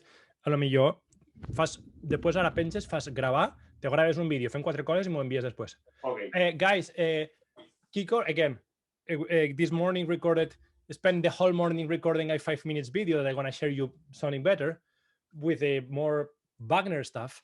And now I just told him, now when we are done with him, and if you guys have some question, when we are done with him, he will just record quickly 1 minute video and with no noise cancellation, and I will just play it over here with you guys, and that should work better. I'm sorry about all the technical stuff, guys, okay? So I'll just send that to Kiko, like when he's done, send some music and he can play it for us super quickly in 1 minute, and I'll play for you guys. No editing, just. And then, see. Sorry, I would like to say yes, but for me,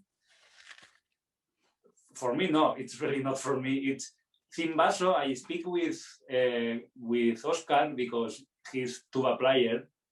Chimbasso and contrabass trombone is the same, but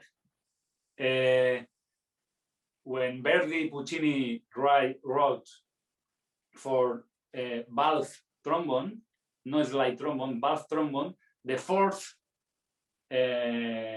trombone, the contrabass trombone, it's two valve contrabass trombone. It's chimbasso, you know? It's the same, but the chimbasso is played by tuba players because, like the contrabass trombone, the chimbasso is in F. All right, Oscar, it's in F. Yes. And the contrabass trombone is in F. But technically, it's more easy for a tuba player than a bass trombone player, you know. But it's the same. At the end, the color, it's a little different, you know. Maybe the best setup is, like I said, Oscar, it's 2 trombones, tenor trombones, bass trombones, contrabass trombone, thin basso, and tuba. Maybe the powerful low brass section, you know, but the concept is the same: thin basso and contrabass trombone. Okay. Perfect. Now, I think before we play later on some examples from Kiko, if you guys have some question, or well, first of all, thank you very much, Kiko. I think that's very valuable information for all of us. And then if you guys have any question or something, now's the moment, I think. So, Michael has a question. Michael Choi. yes. Hello. Hello. Hi. So the question was the mouthpiece of the contrabass trombone. Is there a big difference between the trombone and the bass trombone and the contrabass trombone? Yes. The problem with contrabass trombone for professional bass trombone is the problem is that it's really different instrument.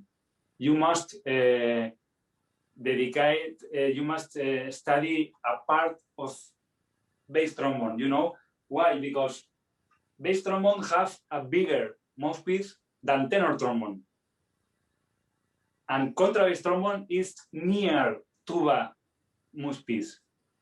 Not the same, but near. The bass trombone is in B flat. The contrabass is in F. All slide, all position is absolute different. The tuning position, the shift, when you play shift, you know, in brass, you shift it when you play very low, you must change your envelope. It's not in the same time, you know, it's really a different instrument. And you must study a lot for, okay, no play bass, no play contrabass, because it's different. It's the contrabass, the problem for me, it's that it's hard to it's very physically to play, you know, it's really physical. When you play, when call you to play Valkyria or Rainbow, or you think, okay, it's a challenge, you know, but really it's heavy for my physical, you know, but it's very different. It's very different. Mouthpiece, the board like tenor, bass, and contrabass is different. The bell is much bigger. You don't see here, but it's absolute another instrument. It's like thin basso and contrabass trombone. It's the same, but if I play thin basso, I need time because another time it's another instrument. You need feel that is your instrument, you know. Great, thank you. Is there any other question? I have a question. Yes, go ahead. Okay. How many seconds can you hold a pedal tone in fortissimo, more or less? And how many times you need to rest between notes? Yes, while Kiko replies this, Kiko, quants segons pots tocar això? This, again, I'm trying to find some music now to send Kiko to play in a bit, okay? Let me just open this quickly. But now Kiko will reply, of course, better than me. But when we're playing, when the whole orchestra has like 2 whole notes, 8 beats in like 8 seconds, what we, the low brass tuba players, low brass players, normally breathe sometimes in between. We normally breathe a lot, right? Like if the effect is much longer, but it's like we normally do like and then for the end for the last push, sometimes because you cannot hold all the time, or you can play longer but much softer, and then you lose the effect, right, Kiko? So how long? It's a really problem but it's a real problem. For example, with bass trombone playing jazz, for example, it's a problem too because it's big and the phrases you need take air in every time. With contrabass, it's harder than this. What happened? Like I said, like Oscar said, is I play, for example, D pedal, okay?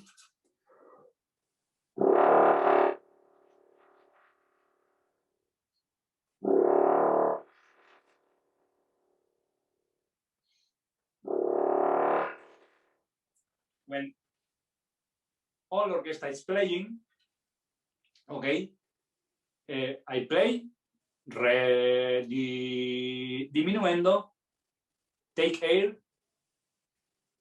attack in piano, and crescendo another time I with the orchestra. You know, it's quickly, but this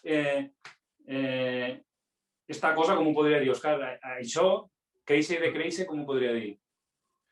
Stop playing crescendo. Yes, it's playing crescendo lots of times. Yeah.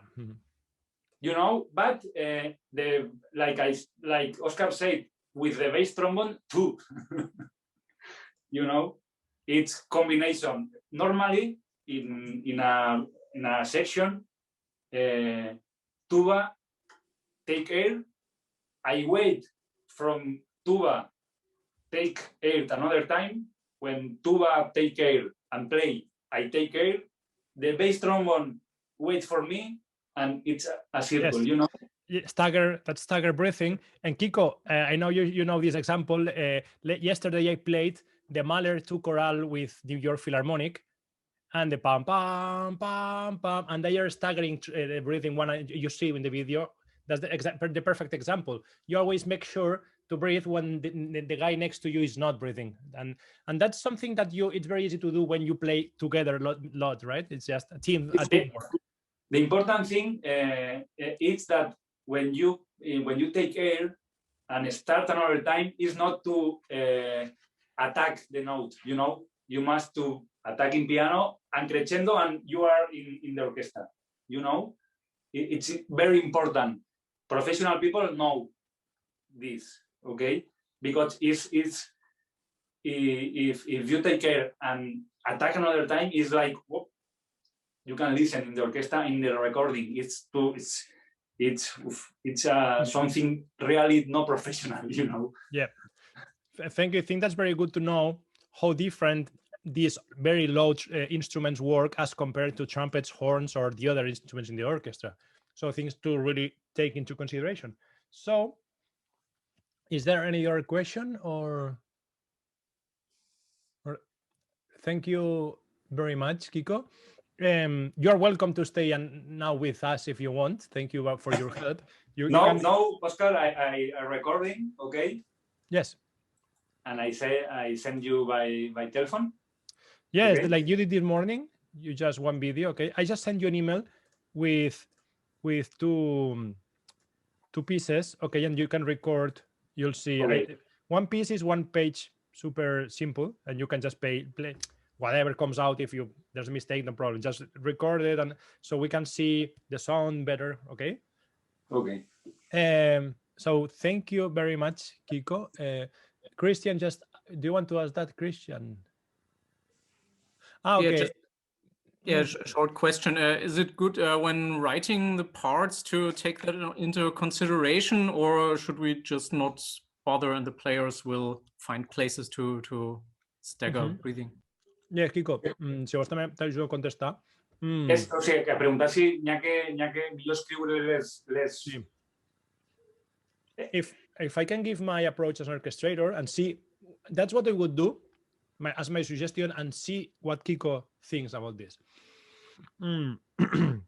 As a general rule, you never do that because the players, first of all, will do that normally better with a better decision of that you would. First of all, because even the same players are playing fortissimo, but on the same session, the directors or composer may ask them to play softer, and then the breathing changes. It's different, and they can play longer than what you wrote. Then, if the professional bass low brass player sees that your writing rests in between the notes, they may don't know really if you're doing that because you are just helping them to breathe, or that's because it's an artistic decision, musical.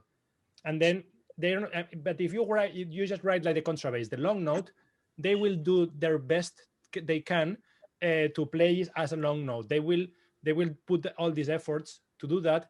Not just the player, but the whole section, and it will just start working. And if the composers ask them to play like more forte, louder, they will just put more breaths in between.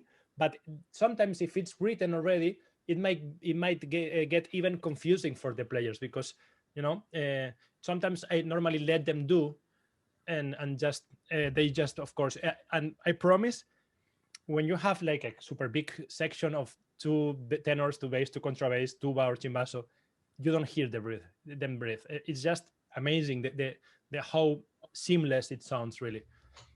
Kiko, what do you think? Absolutely, that is the problem. Is that Oscar said, no, that if you write the breath, automatically you think about music. You know why the composer wants that I breathe here. And normally it's better not, if you want for something musical, of course, but if you want only a long note, it's better not write nothing, because it's like Oscar said, that professional people know that it's you, me, after first trombone, wait, and another time take care. It's not necessary, because the problem is that if you think, oh, the composer wants that breathe. If you are playing and you cannot breathe where you want, it's a problem. Less forte, less piano, it's better not write nothing. Thanks. Amazing. Yeah, very useful. Thank you. Well, Michael, if you want me to just say that, Michael is asking if contrabass, trombone, and chimbasso have their own mute design, if they have mutes. I've never seen them playing with mutes. Of course you can, but it's not as usual as the rest of trombones, right? Oscar, I am using a strike in the opera that I am playing now. That basically is I don't have here a bass trombone mute with more corcho, como se diría, Oscar? Cork, with more cork. Yes, but it's the same. And chimbasso, it works the same like a contrabass trombone, but it's I never see with chimbasso. I never see. It's very unusual, yes. And especially for the kind of effect if you want with the contrabass trombone and chimbasso, it's normally the opposite of mute. Also, the sound of a chimbasso or contrabass trombone with mute can get closer to the sound of tuba or F tuba with mute, because it loses all the low round end. It's more like nasal, and this can be closer. It can be done with bass, trombone, and tuba because it's more metallic and less low, right?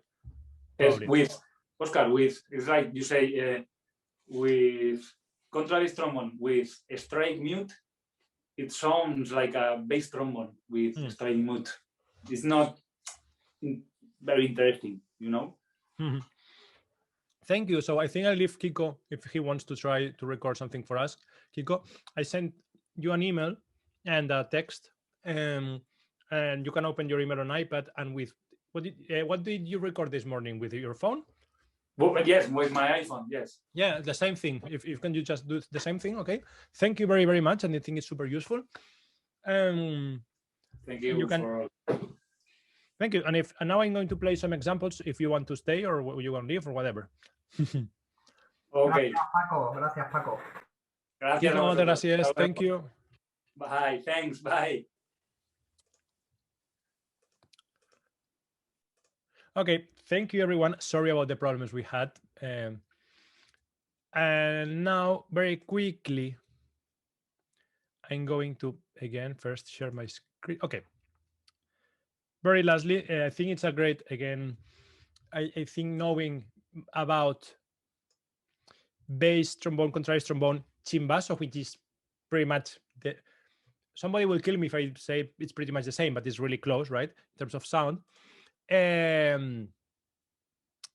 think it's very valuable for us because it's some training, learning that you cannot find in many other places, I think. So this is the video Kiko sent this morning, and I'm gonna skip all the talk, all his speech. Okay, he's showing he went this morning to do that just in case he couldn't join us now. Again, I want to see you guys, and I lost you. So let's see where you guys. Here. Okay. Sorry, guys. So let me see when he's playing. He's playing a 3-octave scale with the 2 trombones. I think it's an amazing example, and it's surprising how good it sounds with the iPhone. Damn this stupid noise cancellation thing that you cannot take out, man. Sorry about that.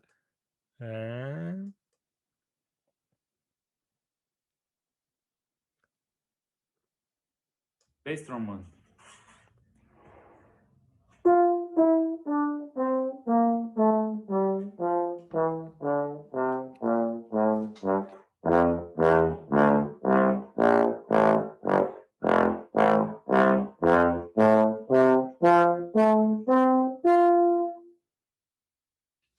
Okay, this is from the F above of the middle C down to the F, the lowest F a contrabass, string contrabass can play. Okay, the pedal F with 4 ledger lines in the bass clef.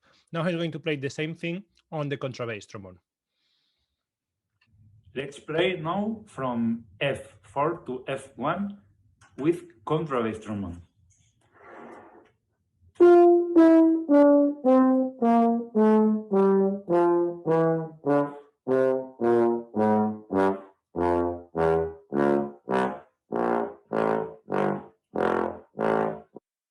See, especially down there is when it makes the big difference, right? Much fuller and richer, maybe.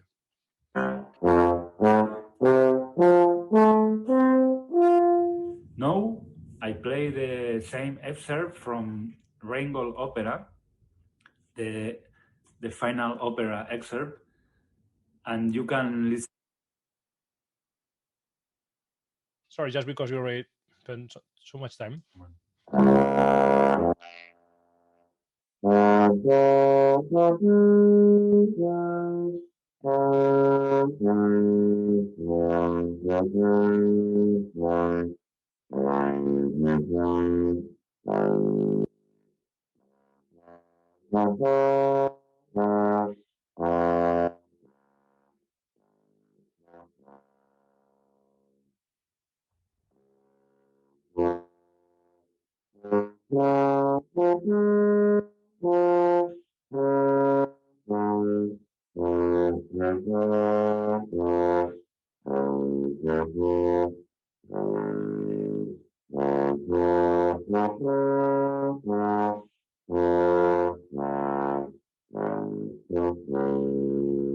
No.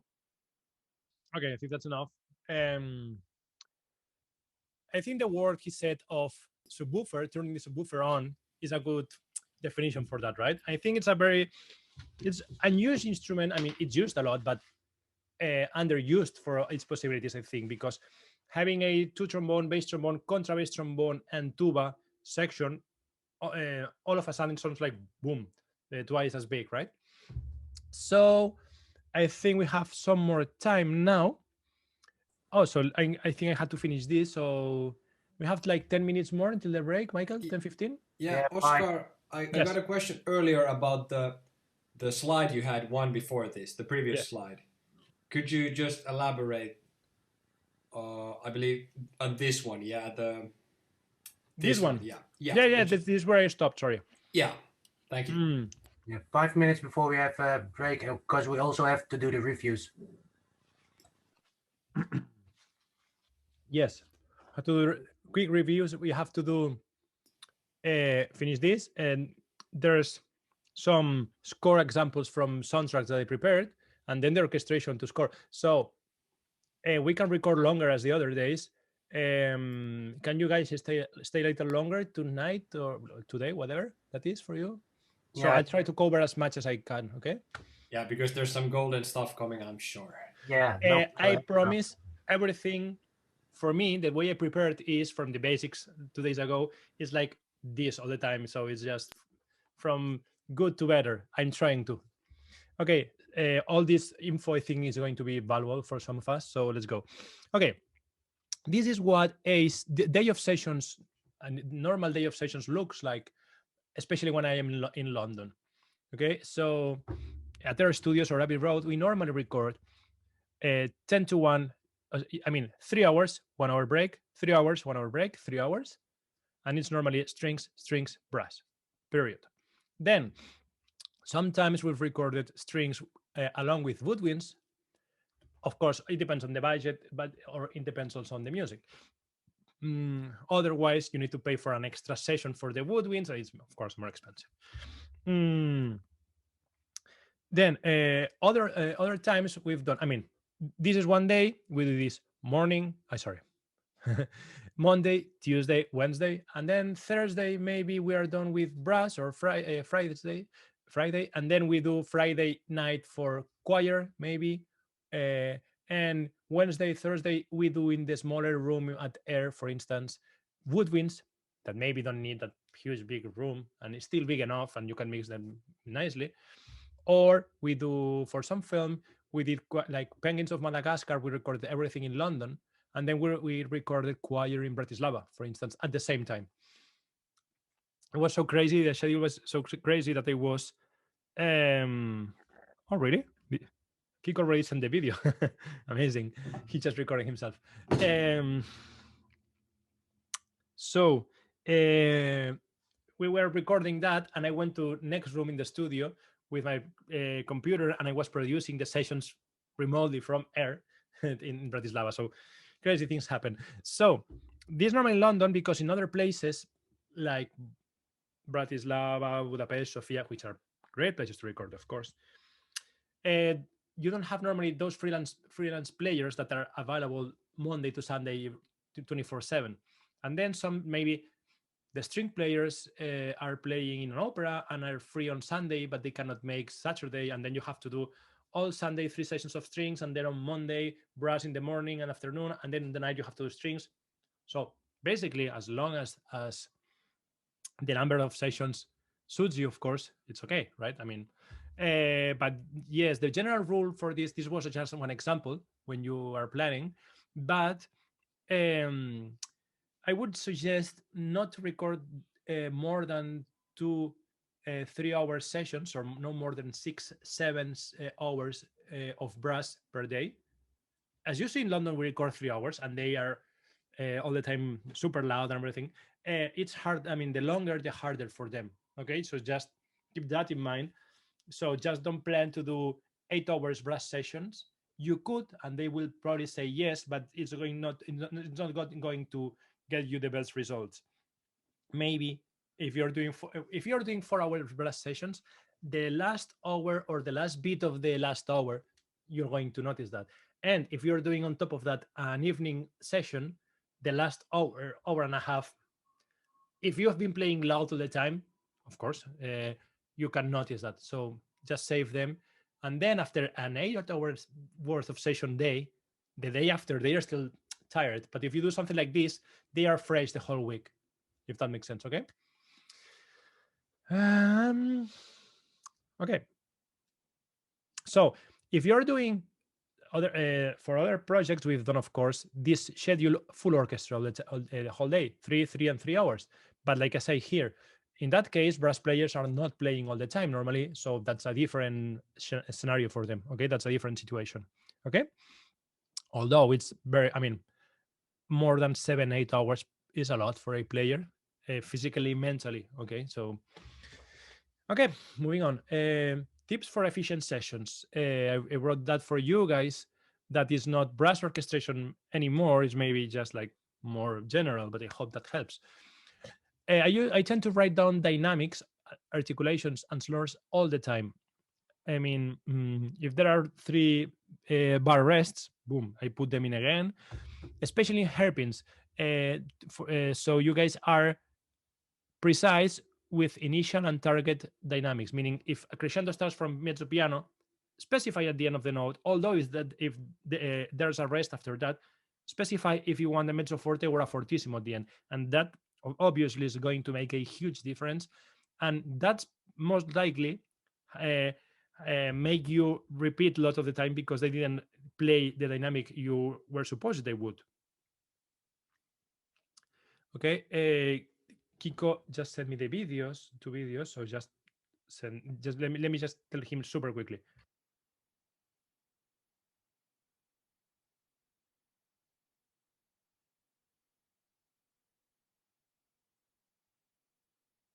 Thank you. Sorry about that. I already got the videos. So be very specific where dynamics change or take effect. What that means is I would look for examples, but there's not much time and just super quickly. If I have, I don't know, two whole notes tied, 8 beats, and I want a big crescendo at the end of the last 2 beats, okay, I may split the last note, the last bar, 2 half notes tight, and place the crescendo at this on the very last note. Okay, that's very different than if you put the crescendo on the last bar or in the whole thing. Okay, even more if you want all that being played crescendo, but you want a more pronounced crescendo towards the end. I normally do like piano, 4 beats, 2 beats more crescendo. Okay, so a hairpin of basically 1.5 bars in the same situation, and then on the written last half note tight again, I put the dynamic sometimes between parentheses because it's just like a midway dynamic, right? Like mezzo piano or mezzo forte, and then boom, another hairpin to triple forte. Okay, that's a shape of the curve of the crescendo they are doing as when we are programming MIDI, right? You can do crescendo like this, or you can do wham. This is the way normally, especially cymbal swells or timpani swells are. They are more effective if they like 80% of the crescendo comes in at the very end. It's more effective, and you can hear what's going on before that, right? So I tend to be super specific normally with that, as of course only when you want something different than just a linear crescendo, right? Always be detailed about which players should play each line, so avoid ambiguity. That means if I have 2 horns, all the time, if there's two different lines written, of course that, sorry, I have again this open. I have to close that again because he sent the video here. Okay, if I have two notes on a horn, there's no way, no confusion, 1 player per voice. But when there's 1 line again, either you say A2 or say 1 or 2 or 3, whoever the other player is, but be specific. Otherwise, they can stop and say, do you want us both to play or 1 or, and this is already taking time of the session, of course. Again, for strings, normally by default they will play divisi and unison if there's only 1 line, but you always should write unison normally. And when there's, especially when there's three horn players, if you're writing more than 2 players in 1 part and there's more than 1 line, normally 2 at the most, you never write more than 2. You need to specify if there's 2 lines. Normally the 2 top horn players would play the top line and the 2 bottom would play the other one, but still normally write 1 2 and then 3 4, or 1 and then 2 3 4, but be specific because it just saves a lot of time in the session. Okay. always specify which instrument they play first. So if a part is flute slash piccolo or tuba slash chimbaso, don't assume it's tuba unless you then change to chimbaso. Say tuba first, okay? And if for this cue there's only chimbaso, just rename the part and call it chimbaso. No need to have both on top because that can confuse them and have these two instruments ready. Just write chimbaso. But when there's two of them, English horn, oboe, English horn, write oboe. Especially on these instruments when the part is in two different transpositions, right? So that's of course saves lots of times in the sessions. It makes it much safer.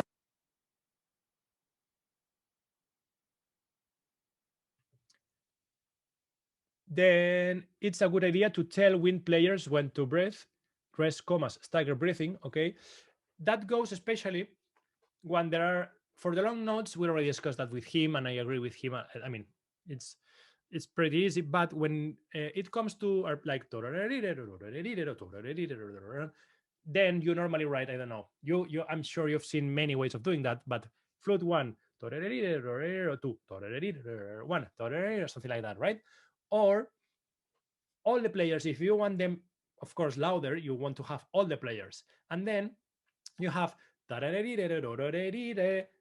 this note with a rest, or sometimes I put just a parenthesis, like if you need, you can breathe here.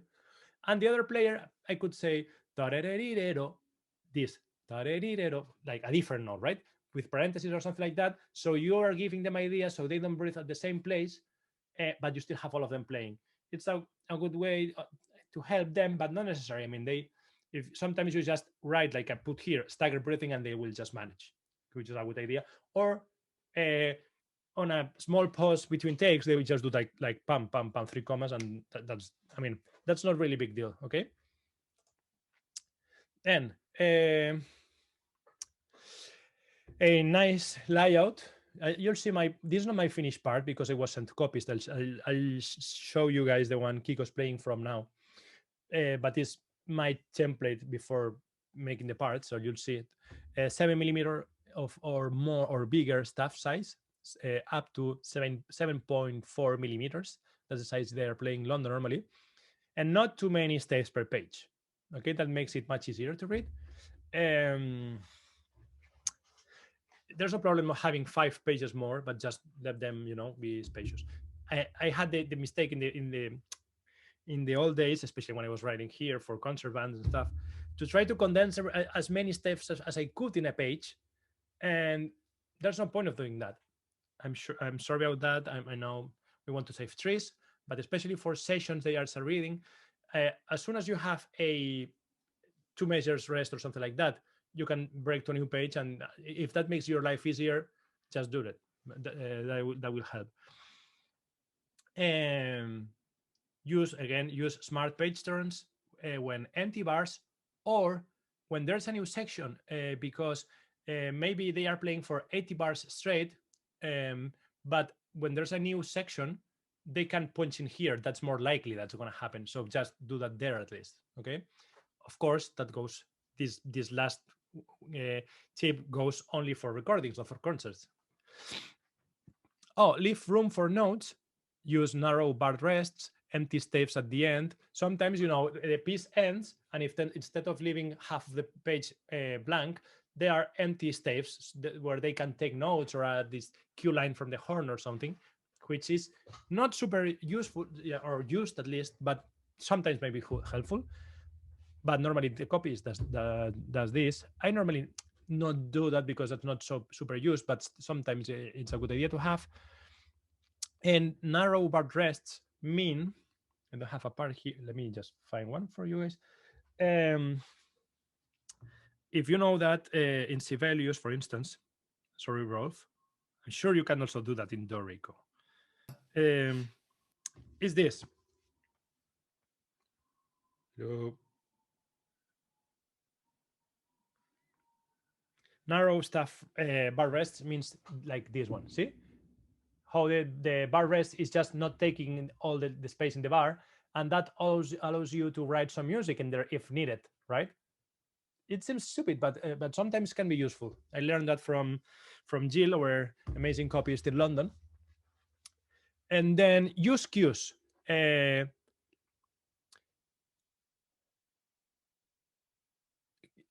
me see what I wrote here. Queuing lines, they may be requested to play during the session. Like, I have this line with 8 horns and I may want one extra trombone doubling that, or cello is playing some ostinatos and maybe violas may be helpful, or second violins, but maybe why not first violins playing unison. Just write it as a cue, and then the cue is something that normally by default they will not play unless they are asked to. And then for the obligato part, when you really want to play no matter what, just write play. Then I write that in bold text. Okay. Then also, let's see what I put here. But also, like sometimes having what like flute is playing as I reference, so you can come in, you know where you could come in. That's also a good help, like this sort of cues, not that they are supposed to play, but just what's the name for that, just other instruments cues to know what's going on in the orchestra, right? That's also useful. And then yes, extra doubling, that goes for, I have this line on 2 horns. Okay, let's say I have 2 staves, horn 1 2 3 4, horn 5 6 7 8. I have this on 2 horns, but I may want to have 4 horns play that. I normally have 1 2 and the rest on cue. Is the same part, they can play. But if you want to have 4 horns play that, but maybe up to 8, you have 2 options: having 4 on one staff, and then there's no way you can ask the other ones to join. And the other option is having 1 2 and then 5 6, and then 3 4 and 7 8 are not playing, but they can join because that's in their part still, right? If that makes sense. Another option would be having 1 2 3 4, and then on the lower staff copy the music and just write cue, so none of them won't play by default, but you still have the option. Okay, so you have different options. Another way of doing that is, sorry, I need to think of an example now. But when playing the BC, like horns, let me think of that better. Yes, if I have 2 horn lines and I'm writing like one melody and a second, like a parallel, another voicing of the melody, okay? If I have 4 horns playing the top melody and the bottom 4 horns playing the other line, that's more than fine.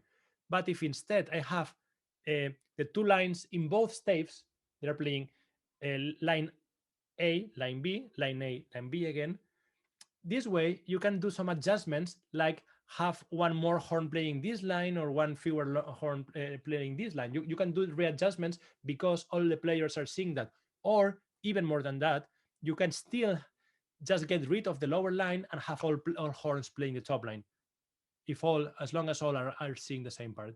Okay, and I didn't write that, but now that just came to mind, that also for strings it's very common that you may combine parts for first and second violins for so many reasons. Again, you have 10 and 8 first and seconds, you can have more playing the top line, or you can do, okay, let's have basses, cello, viola play with all violins playing second violins line.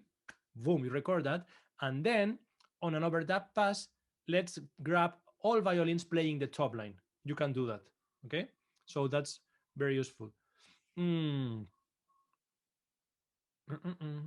Yeah, that's what I said. Lines from other instruments to know when to play after a long rest. Okay. Yes. So yes, this example is what I mentioned before. If you have horns and you may want to write that line to trombone as a cue, if you want them to double, something like this. Okay. Oscar, yes. I would like to have a 10 and then continue. I think I have a couple more things only. Quickly. Yeah. Well, I had a question here which has to do with this, but maybe we can move forward. Yeah, can we have 5 minutes longer and then break? Mhm. Yeah, okay. If you can do it in 5, fine. Okay, so let me just finish this quickly because it's related to this. This was my draft and I didn't even finish it. Okay. So write always a2, a4. I mean, if it's four horns, I write a4, whatever. The difference between solo and soli is very important. So you can have 4 horns. If on a horn part, the melody you write solo, that means one player takes it, right? If you write soli, means all of them still play, but that's a horns section solo. Okay, so, soli is plural. Okay, means you all alone. Okay, if that makes sense. Bring out, like you can have the 3 trombone parts in mezzo forte, but probably the second line is moving or something. If you write the word bring out, means that still in the same dynamic, all of them are playing mezzo forte. This one will play a little louder, so just it will just come out better. Okay, but you're not writing forte, which might change a lot the sound. So it's still in the sound of the section, but it's more present. Okay. Um, then my part names are normally horn one. Yes, if I have horn in F, is horn 1, horn 2, but if I am combining more, it's horn 1, comma 2, or 1, 3, 5, 7, and the lower 2, 4, 6, 8, for instance. Or if I'm having 1 to 4, I have horn 1 to 4 and horn 5 to 8. This is the way I put the part names, okay? I think roughly that's it for now. So if there's a question and then we can break, what do you think? Yeah. Rolf? And Yeah. sorry, and sorry, I already have Kiko's videos that I can show right away. They are very short. I think we'll enjoy them. Yeah. So yeah, go ahead. Well, it has very much with this to do. Will you write something like with this and this instrument? So let's say the bassoon is playing something, and you will have something in unison. Will you say with horns or strings or? Very few times I do that. I know, like John Williams does that a lot. I do that in a very specific moment, like if it's a flute with bassoon solo. I normally could write solo W slash bassoon and bassoon solo W slash flute. That helps, and they know they're playing together. First of all, is something that they will catch right away, of course. But the my answer for this would be, that's great. You can do that as much as you want, but don't tend to do that any time there's some doubling. Like anytime, especially for normal doubles, like horns with cello or bassoons with cello in a tutti, just okay, they will just play, and listen or whatever. When there's something really, like, I don't know, super important or super tricky, like piccolo solo with glockenspiel or something like that, that may help, but it's not going to make a huge difference in the end. And after the first take, they'll know no matter what. Or after the second note, they already know. It may help, of course, but in the professional scenario, it can be nice to have, but still, it doesn't. It's not going to make a huge difference, of course. As long as everything is written, they will just play what's written and play with the ear as well. Okay. Nobody's playing like this, right? But yes, that's a good question. So can we break now, maybe? Yeah, if you want to let us listen to Chico. Yes. And after that, we have a 10 break, guys. Sounds good. Let me just open up WhatsApp. So I think what he recorded, let me see. While I was talking to you guys, I quickly made a bar for him because I wanted an example for him to play. This from Terminator that I orchestrated like 6 years ago, Terminator Genesis, not Junkie XL's one, but Lorne Valves. So I have the part over here, But what are you seeing now, guys? The part or yourselves now? Part. Second Okay, page. so the Zoom video is always transparent, right? Yeah, I have never Perfect, seen perfect. myself on Zoom at least. Okay, so Nobody else either. let me just grab them quickly. Download.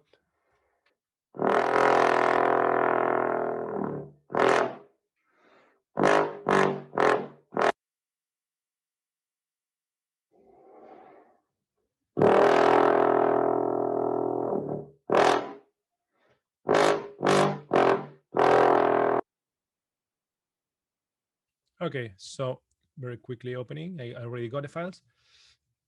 Downloads. Hold on a sec.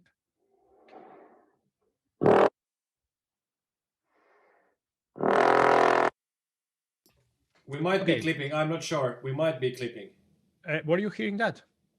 Yeah, but it Okay, breaks no. after. I'm going to just. Yeah. Okay, so bass trombone and contrabass. So let's only with the first note.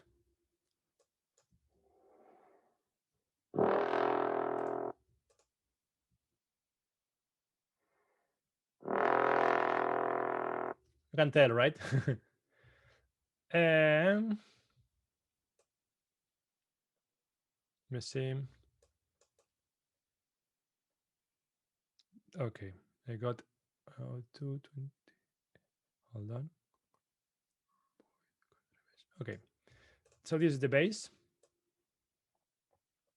Right. Yes, this is the bass trombone. So he's playing this, okay? Totally isolated. He doesn't even know the music, just looking at the part, of course, without listening to anything else, okay? But it's very effective part, I think. So let's give it a go.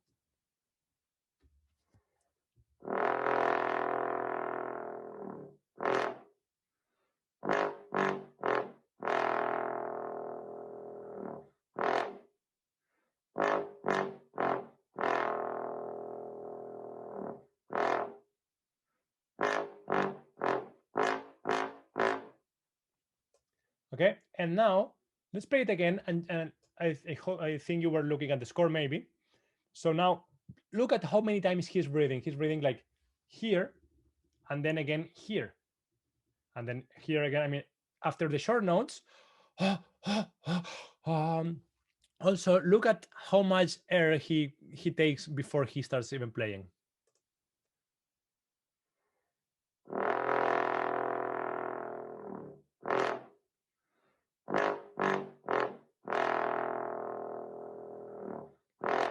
For one note.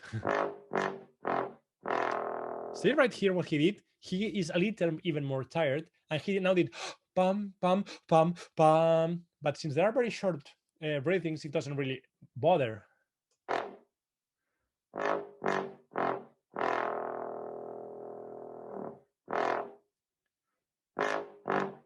And really, this is the writing where you can tell when if he is an amazing player. This is very hard to play in tune, etc. And now the same with contrabass trombone.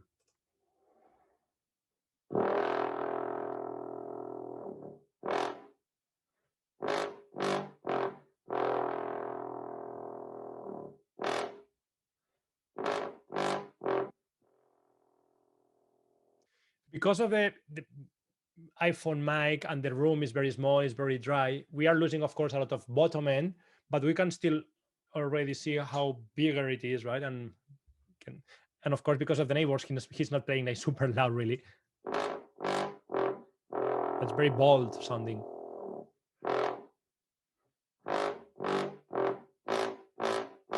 Wow, see the difference? So I hope that was helpful. And then this is very powerful. You could write this along with the tuba or chimbazo, or even with another contrabass trombone in unison. That's amazing. And then normally it's very effective if you write this with one or two bass trombones up the octave. So this one gives the boldness and this very beautiful sound, but the up the octave gives the very centered bam, bam, boom as well. Okay. I hope you guys like this. and I'll see you in 10. Yes, see you all Thank you, in guys. 10. So it's 10 past the half, 10 past half.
O si no, anetos.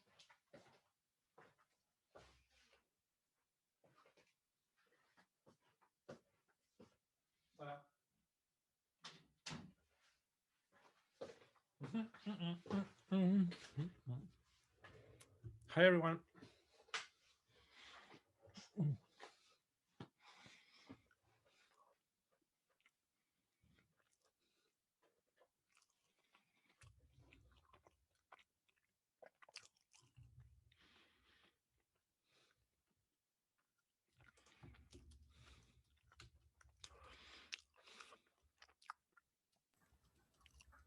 Oscar, Sí. Pablo, que no sufras por lo del micrófono, es que es imposible, tío. Yo creo que no existe un micrófono que sea que no sea de válvula que pueda soportar la pegada que tiene. Sí, no, pero da igual el micrófono, es porque cancela el ruido. O sea, sonaba más o menos, y se activaba la cancelación de ruido y se perdía, porque quita el ruido de fondo. Es como si pasa un tren que te lo quita, ¿no? Y el Eso ordenador es el Zoom. tú lo Porque puedes la quitar. grabación del móvil estaba bien. Y yo creo que Cuando la tocaba, hasta que se activaba regulación eso, sonaba bien y luego lo quitaba. sí, Y que aparte, evidentemente, no era el mejor micro, pero era algo casero, ¿no? Pero guay. pero está muy bien. Yo estuve dando unas clases tuve un profesor de clarinete hace muchos años y un día se trajo el clarinete bajo y lo probé y es que te vibra la cabeza, tío. O sea, el cráneo, que hay que sentirlo, eso, la Sí, sí. sensación física que tienen determinadas frecuencias, ¿no? Estar en esa sala, así, cuando tocan eso, es espectacular, sí, sí. Oh, tengo que grabar una cosa, mierda, se me olvidaba. A ver. ¿Se ve en mi pantalla o a mí que se ve? Se Y a ve ti. todas las miniaturas y vamos, yo tengo ahora todas las miniaturas. Pantalla no, vale. Es que voy a grabar un cue que es. Un segundito. Quería mostrar. Dejadme un segundito ahora. Vuelvo aquí. Voy a grabar una cosa.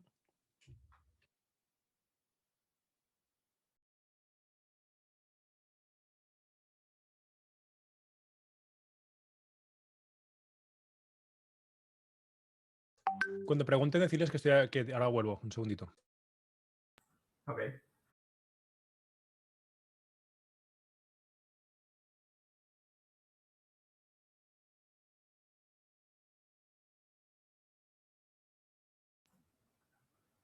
Hola, tocayo Pablo del Campo. Entiendo que eres español, supongo. Sí, aquí estoy en Sevilla. Yo también. Vamos, yo en Palomares. Yo en Villanueva del Ariscano vivo, pero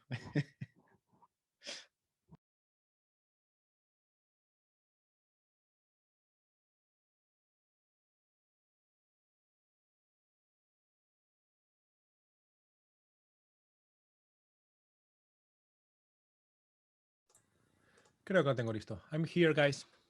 Yes, I'm here too. I just heard some Spanish and was like, oh crap. See, guys, we shouldn't blame on Michael in Spanish. We should have used, I don't know, Afrikaans or something. Oh no, that's close to Dutch, I think, right?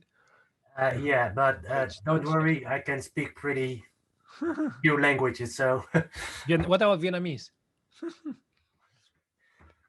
not much. But meanwhile, I will be eating. So sorry for the Spanish. no worry. I can understand some. I can follow. I can. My Spanish speaking is not that much, but I can understand. Well, a decent conversation. If it's not too fast, guys. Yeah, we are from the south of Spain and we have a special accent. Yeah. I'm not sure is that the word in English, no, but Well, I'll try to understand, but So I'm Oscar, Yes. where are you based? Do you live in the US or Spain? No, I'm in Spain. I'm Spanish, and I moved back to Spain when I came back from London. From Boston, where I studied, and I stayed here. Like, I was thinking about going back, but I started having work here, and of course, it made better to go to the sessions in Europe, in London, from here than in LA. And everything I do is just remote, and then go to the session. So there's no point on that. Right. So you get so even your Hollywood work, you get it done Here, yes. remotely, right? Oh, that's fantastic. That's awesome. Yeah, I I'm very think happy to do that. the time difference is No. advantage. No, No? because in deadlines you are awake all the time. No, but also it doesn't really matter because I mean you keep sending emails back and forth. I mean, some of these huge composers, one of these amazing composers actually, we were recording this big film at Air. He was, I mean, producing the session with us on Monday, also on Tuesday.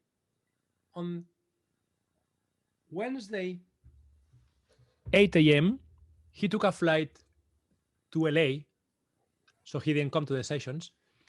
I arrived in LA at like 4 p.m. LA time, went to a meeting with a director for his upcoming film, took another flight back to London, and the day after, he was in the session back in London. So in 24 hours, he did London, LA, meeting, back to London, boom. And he only lost one. I mean, time is an issue, but time zones are, and I mean, the actual hour is not an issue really, as long as everything is in time. Yeah. So, do we have everybody back yet? Let's see. If somebody is not here, please speak up. Okay. So, Yeah. People are coming back on. Yep. Okay. Yep. Continue. So, let me see. Share screen. Boom. Okay. So, I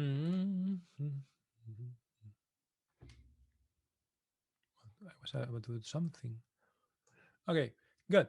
So, now I'm going to show some real examples from scores that, again, classical, Silvestri, Brian Tyler, and things I worked on. Some of them have copyright.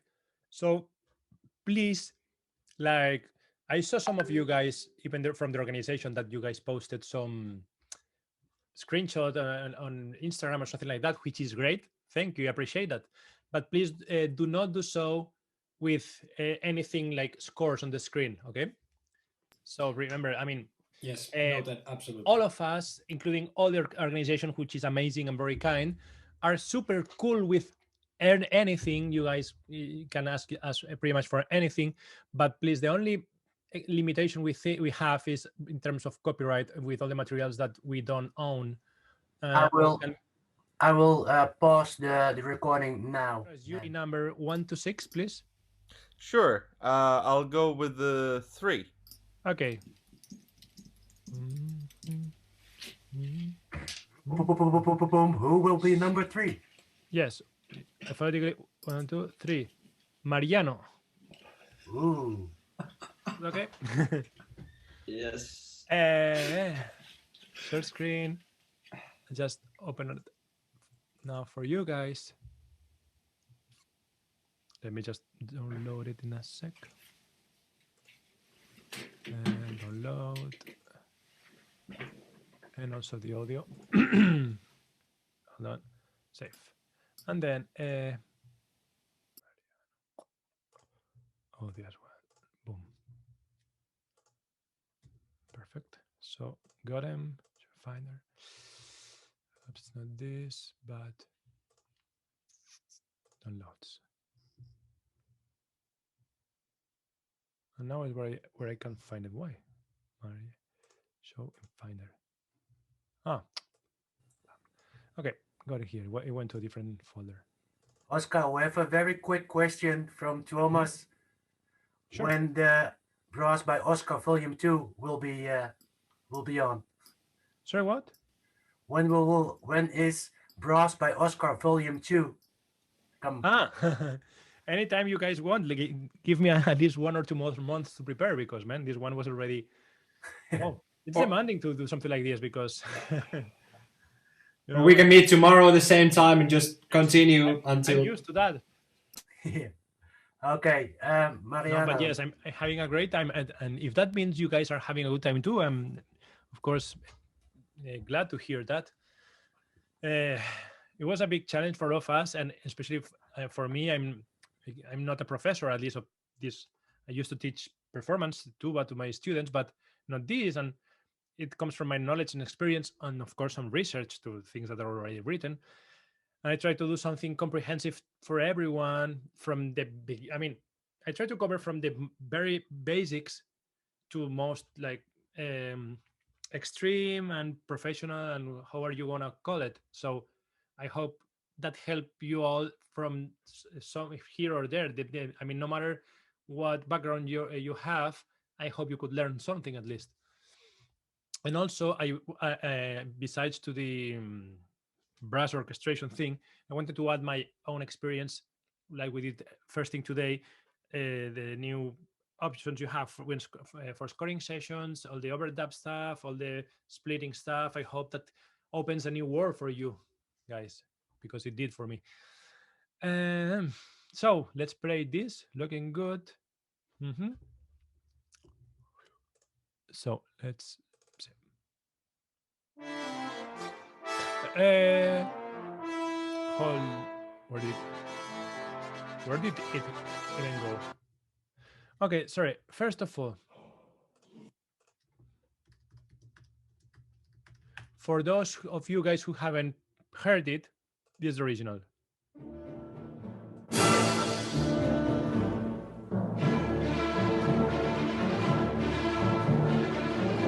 Okay, Spanish, very important piece. Spanish. So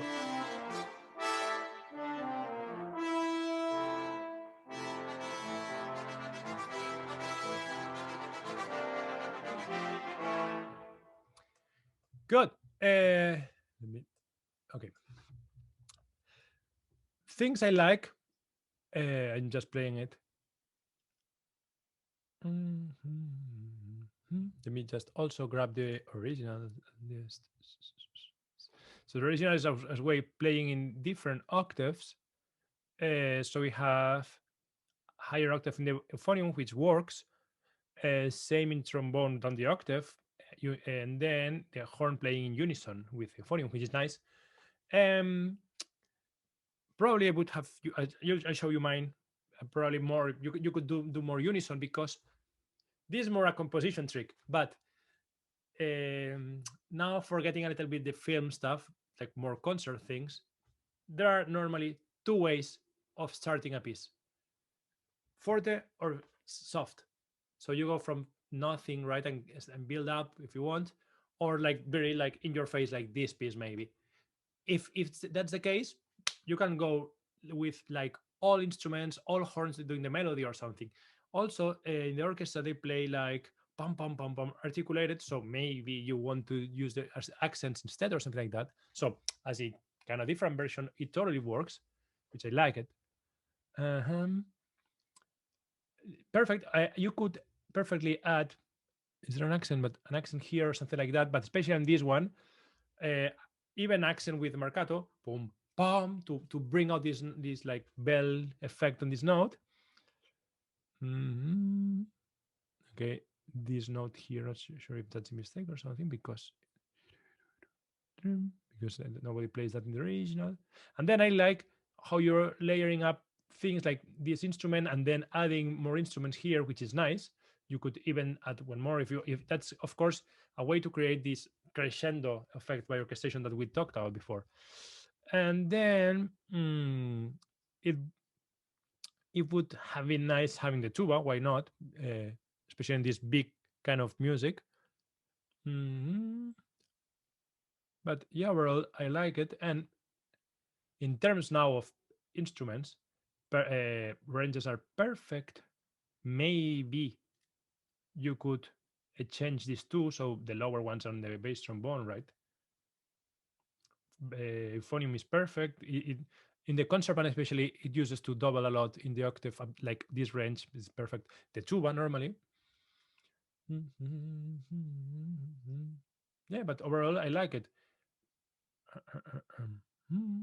You could have even had the lower octave to this one, especially because the music lots of times, and in this case, that's like pum, and it widens in terms of range, right? And you have a high F here in natural.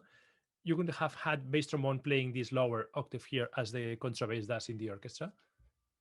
Okay, but yeah, looking great. That this should perfectly work. Of course, it could be different if you double more instruments. That'd be different. But in terms of that would work. It definitely does work. Okay.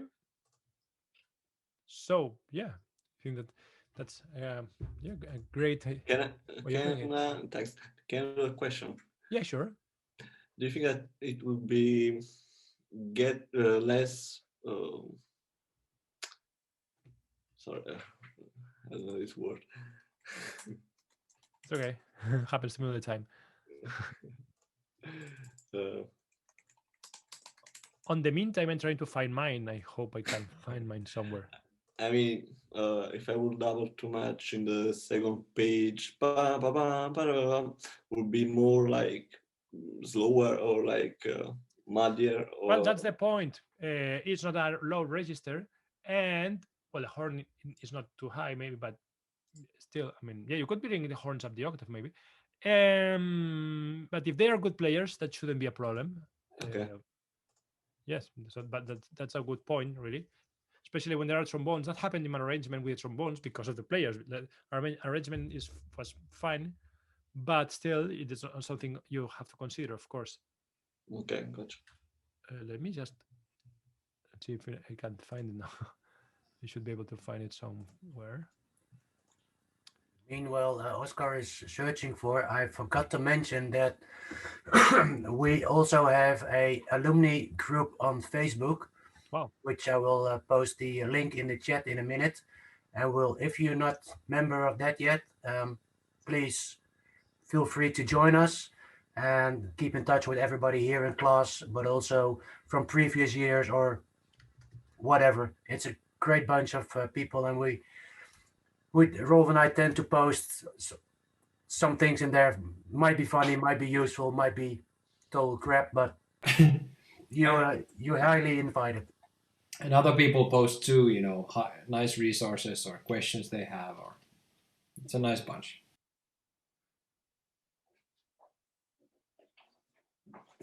I did find it. One of those times that you cannot find it on the mail on the computer, and you finally find it in the mail in your phone. I don't know why. So let me just forward it to myself. Oof, I thought I had lost it.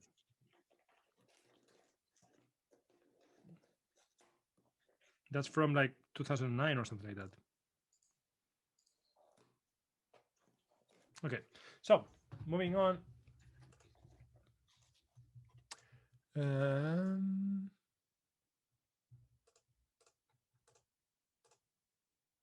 Let's see, next one. Okay, I can send it now. Good. So let's do Jordan.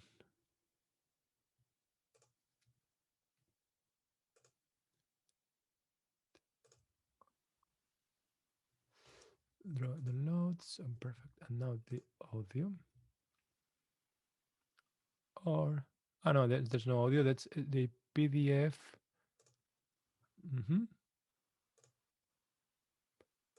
Hello. Yeah, I didn't have time to process anything other than the finale audio. I figured we could do without that. No, it's all good. So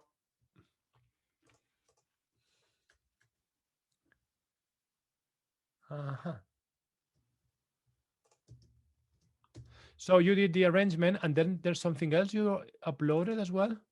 Yeah, I understand if we don't have time for the second thing, but I also uploaded an original that I wrote for a concert band. It's a march. Oh, perfect. I'll do the arrangement first, this thing, and if I have time, I'll do that, and I'll go with a assignment first.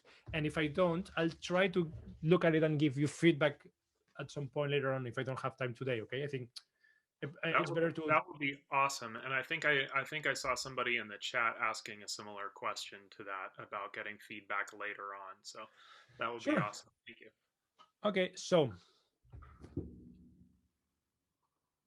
This is more towards the end. This Yeah, so this was at rehearsal 21 in the score,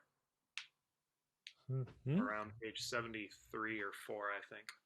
Let me give a sec.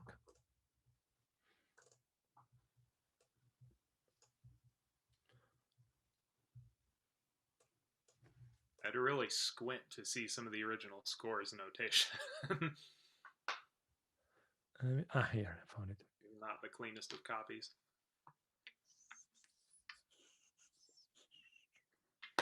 Nice. This is similar to what I really did. Oh, cool. I think in terms of piccolo trumpet, yes. Nice. Problem is, it gets pretty low. Even I think this note is not. No, yes, it's possible because it's transposed. Yes, but it can play that. It's perfect. Is it tricky down there in that range for piccolo trumpet?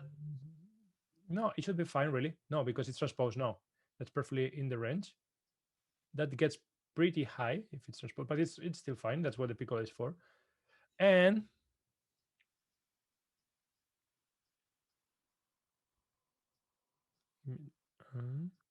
no, I was looking at a different part of mine, but it's the same because I think it's repeated. Let me. Just want to compare to mine quickly now. You said 70 something? 70 something. Yeah, let me see if I still have the. Yeah. Good, yes. 71. Yes, got it. Yes, so important here, very important would be the slurs here, which is more in the style, but also easier for them to play. Like, which is pretty hard, but I must say that I did something more tricky here. I put this up in the horns, as you will see. Okay, let's go. I want to make sure that I thought that 16th run would sound really cool on the trombones, but unless I used valve trombones, those would be tricky. Yeah, no, it's pretty hard. Again, let me.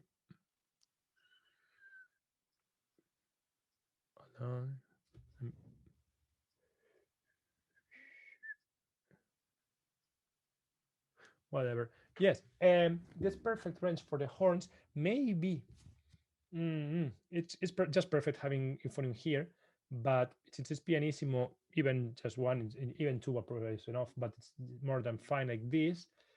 Trombones. Maybe this in horns is a little. That's perfectly in the range, but probably in the horns is in a more central range to play them pianissimo. I mean, for piano, it's just still fine, of course. I was taking it from the horn section, so I was trying to spread it to other places. And it's just perfectly fine. So let me see.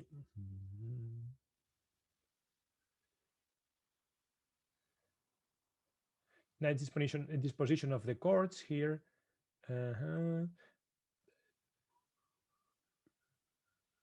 You did this very nicely. That very smart. That you are doubling the melody here, and you took off the triplet, of course, because it's pretty hard to do that on a trombone.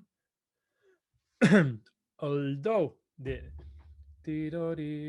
it's this in particular is still pretty close in the slide, but still that makes it more.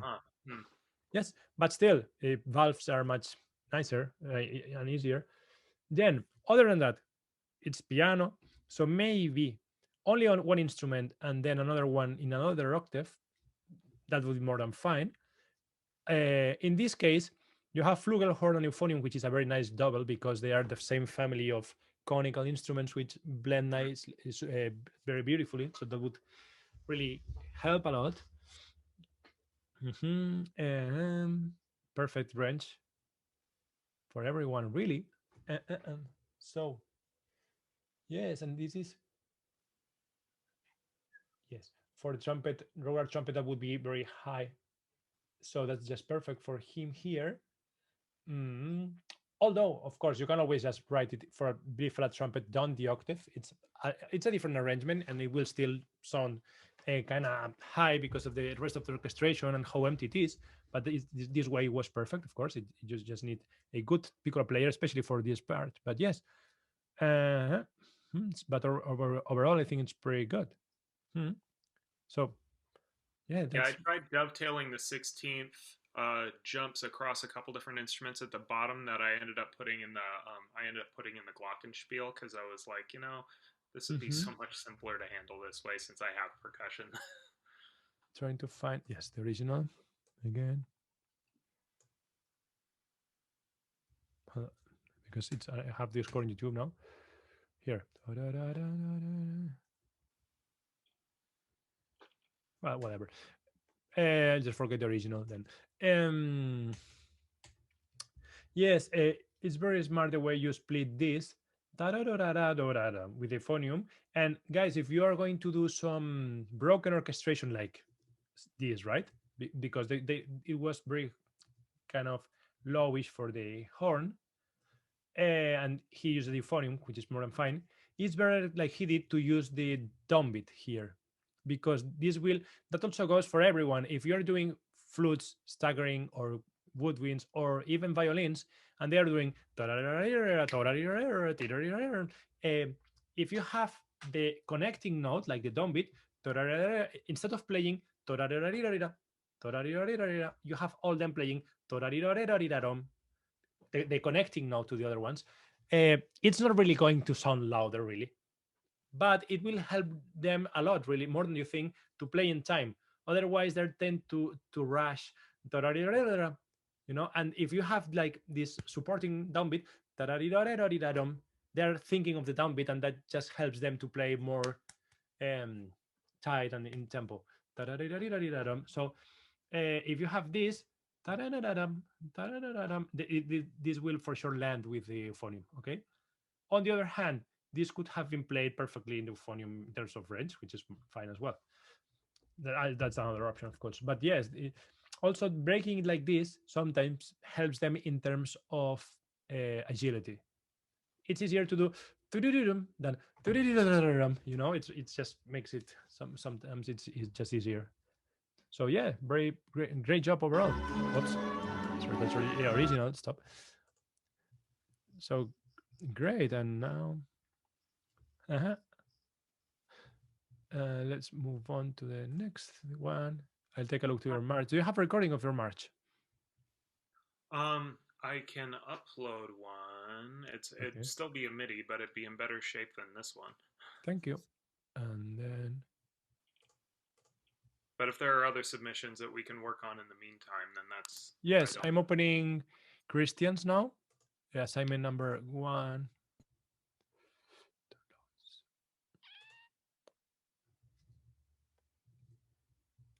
I wish I could spend more time on this.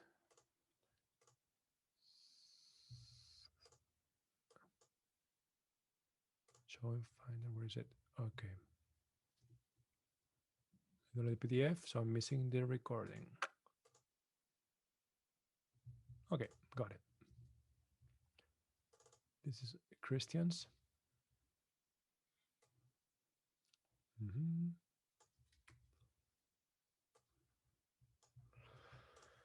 Oh, great job.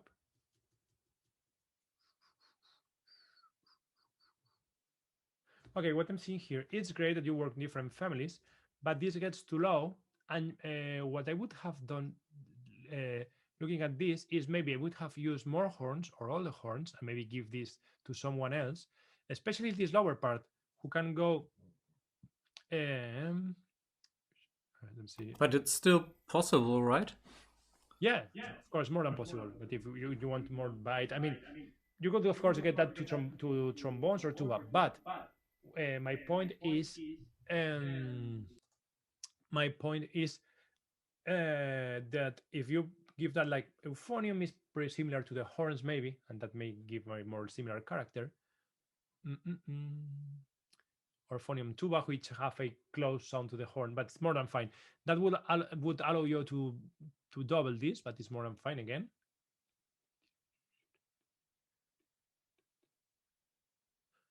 also, same thing. If you add this note, it's nothing wrong with adding this note here, and probably it's easier to play him. It does perfectly, and a perfect player would play that. But if you have tan tera tera tera tan, and he's playing tan tera tera tera tan, it's more like tera tera, you know. But for when it comes to professionals, that's more than fine. Just if you use something for you to think. This is perfect. This you gave that to a trombone, which is the probably the hardest instrument to play. That, but still, if they are professionals, I mean, why not give the same line to horns, trumpets, and then trombones? That's perfect, of course. But this goes down to the lower register. Up the octave, he could play that more agile. Also, this is perfect, but this one, I like that you're staggering them, but tan, ta, tan, ta, ta, ta, ta, ta, tan, ta, tan, maybe this could they can play this like dragging a little too late or something like that. Could happen again with professional players, should not happen, but probably have maybe tan, ta, tan, ta, ta, ta, ta, ta, tan, and then the other one doing tan, ta, tan, tika, taka, taka, tan. It's I feel that that's an easier place to do that, but whether or not it's as good. I love how you're doing that. This is a little hard for the tuba to go up there, and especially you maybe want to keep the chord again. It's a wide chord with even with the low notes in the contrabasses. This A are playing contrabasses here, so you could perfectly keep that chord, but still is going to sound fine. And I would suggest it's okay that you are not using horns here, but you could still use horns for the chord, because it's, if you listen to original, ton ton ton ton cham, it's like a big chord, right? So why not use all of them?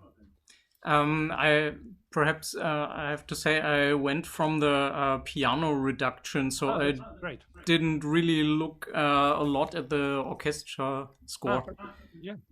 So did I give you guys the piano or the orchestra? I gave you only the piano one. I think we got both. Okay. It's great though.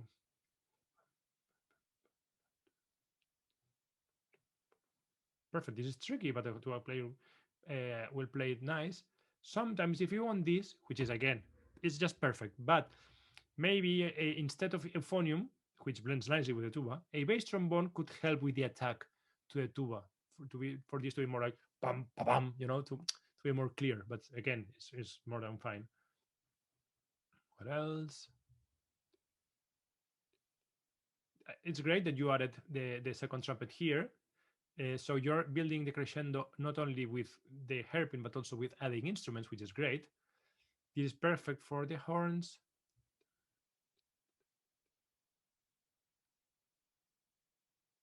I wrote the same here with the horns, I remember.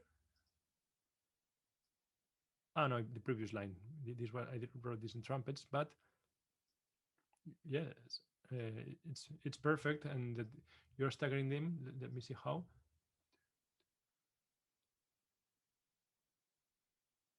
That's good because that I mean that probably you can notice difference in staggering them, but it makes them much easier to play this in terms of even of fingering.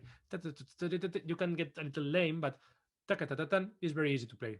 Taratitatan is much easier for them to play, and then if they have perfect timing, that should work perfectly.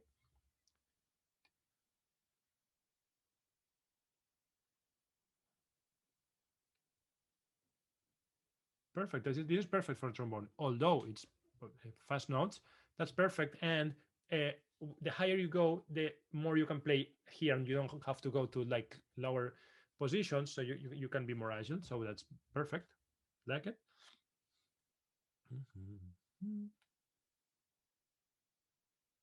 Perfect. Maybe you could have three C sharps, the third. Maybe you could have two perfectly. I mean, in terms of balance, because it's perfect. But yeah, you can have even.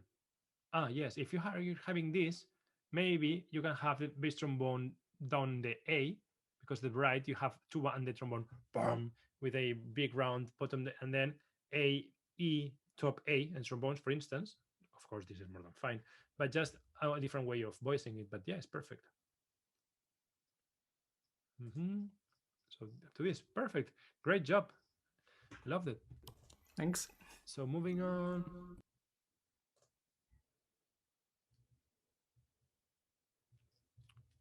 That's Christian. Now I've done Mariano, Jordan, and Christian, right? So now. I think I also uploaded the MP3. I'm not sure if it landed in the folder. Yes, sorry, I did download it, but I didn't play it. Sorry. Yes, you're totally right.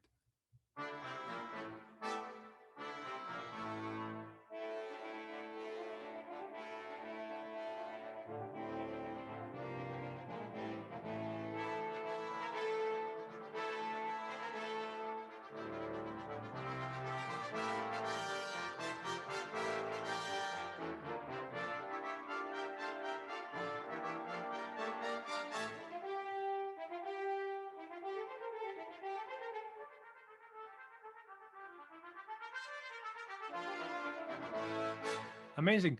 I think, well, piano is good for copying and getting the music from, but I think I could have given you the orchestral one to everyone because it's much more free from the piano now, and it's very different from the orchestra I'm seeing, the original.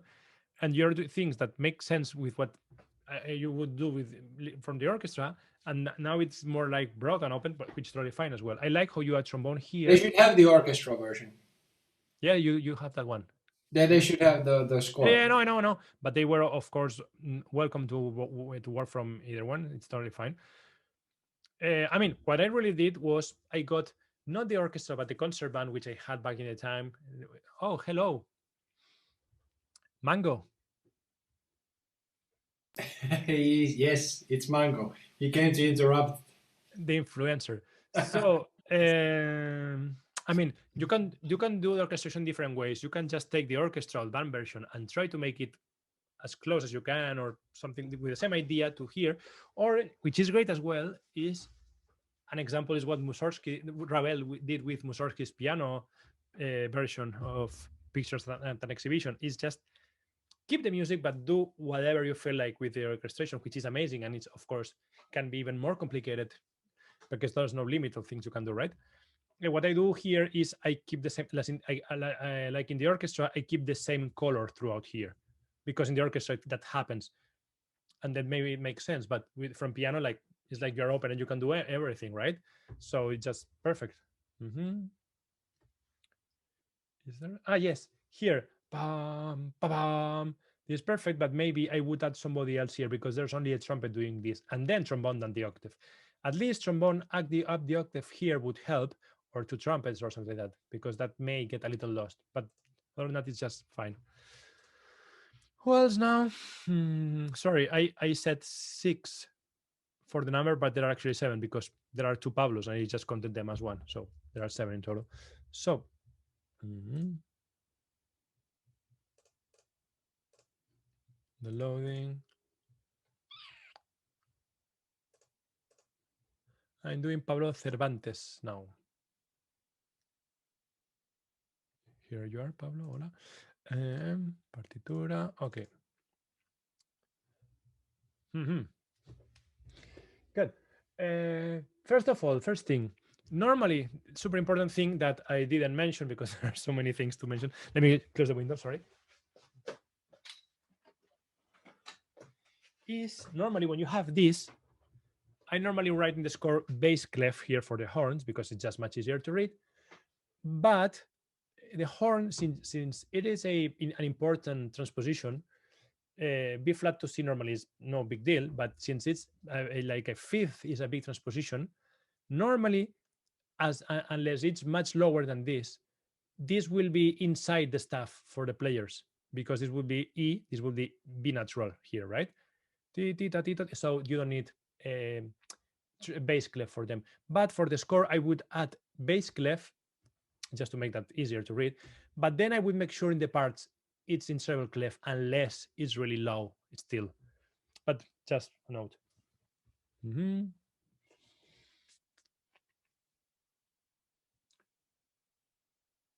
Yes, I like it. See, he's using the full ensemble for the beginning and then adding the trumpets for the chords, which is great. Give me a sec.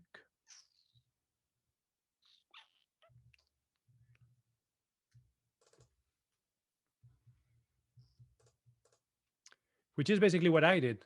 So I use everyone and then the trumpets for the chord here, right? Then I use the horns here, but I use all the horns here just to stay in the same color. If Pablo gives a different version, which is more like a dialogue, and if you have them even like separate, you can have this antiphonal dialogue them, which can get difficult. I mean, of course, you need great players to keep that in tempo. I would probably have added the downbeat here, at least. That would help them to be more, in time.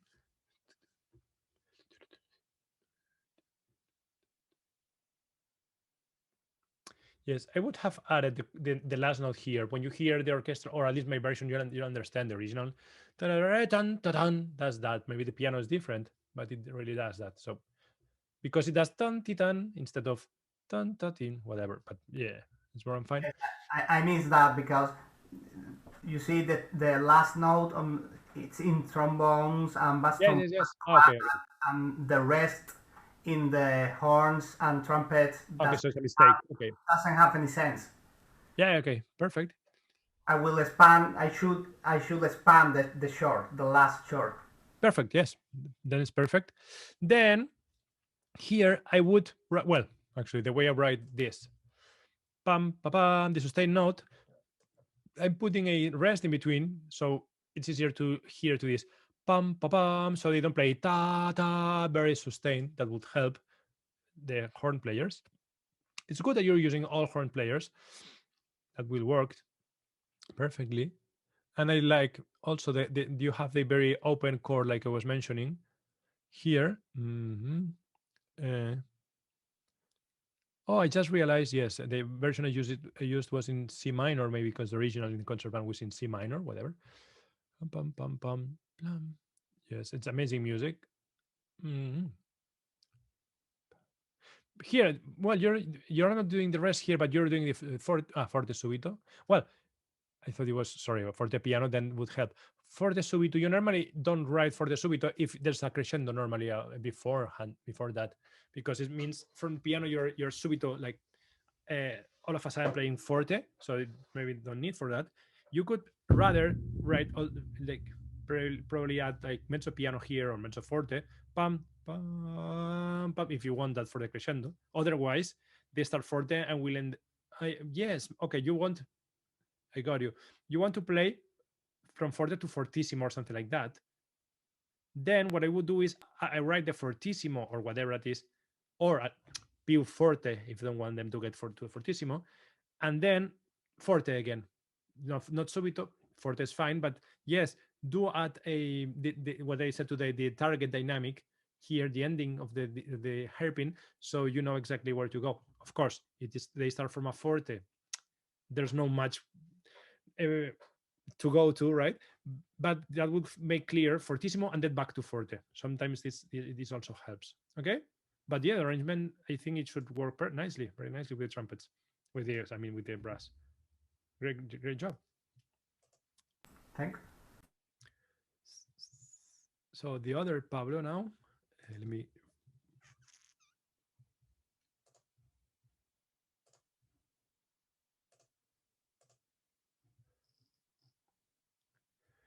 It's at least not too bad that we didn't get like 20 assignments, because I'm happy at least that I can go through, and that I'm not leaving any of you guys that took the effort. So that's nice too. So, oops.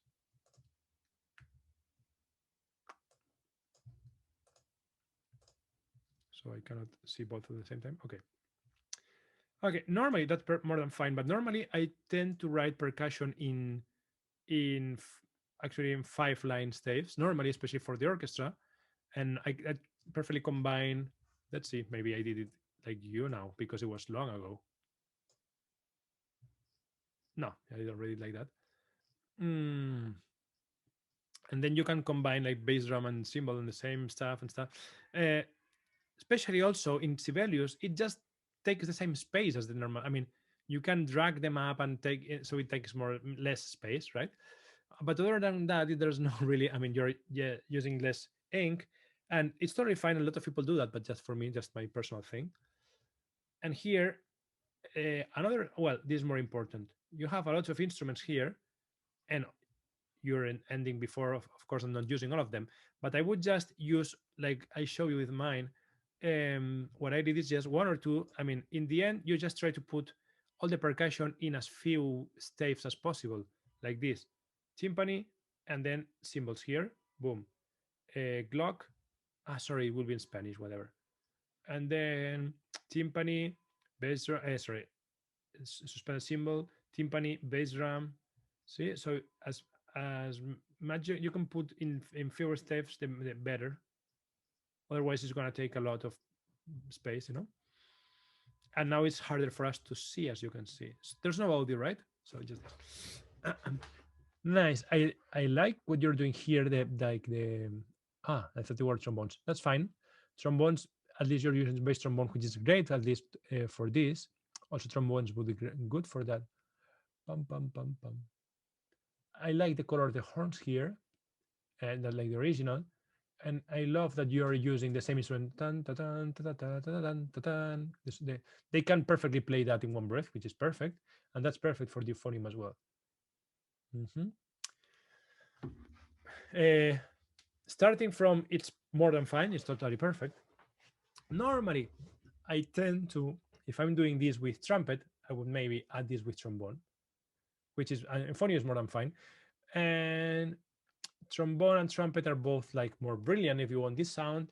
Flugelhorn and euphonium instead are more like round instead, which is totally fine. You can of course combine them as you want, but maybe if you want something more round, you can just use two flugelhorns and euphonium, or if you want something more brilliant, you can use toothed trumpets and maybe trombone. But of course, your combination is perfect as well. I mean, it's just totally fine. It's just and so you have it clear. Perfect. See, you don't need the bass clef for here, but when it gets lower like this, it's good to have it. Good that you're still on trumpet, but gave that to a different player, so he can breathe and another one starts. That's good.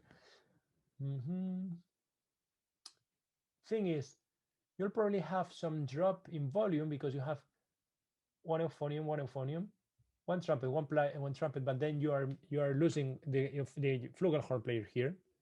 So in case you want to keep the same volume for this line, especially when you add new stuff, that's a good thing to consider. If you're adding all these instruments, which is fine, I would maybe have added them scaled, then first trumpet and then second trumpet joining here, for instance, which is good.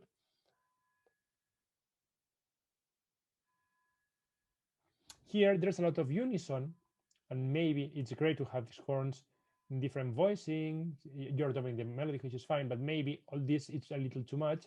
1, 2, 3, 4, 5, 4, 5, and 6 down 2 octaves. Also, if you're having 2 octaves, it's good to have a crossover octave, like bass trombone being down in the middle, something like that, to glue them together. But yeah, something looking great, really. I think that would work perfectly. Again, please don't take, well, when I show you mine, that's not the solution and that's not the perfect way of doing that. That's just my point of view back in the time when I was like 25. So,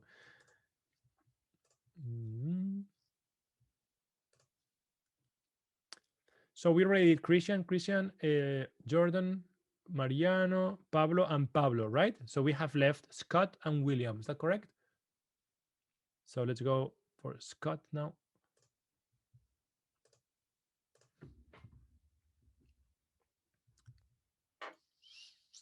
Scott.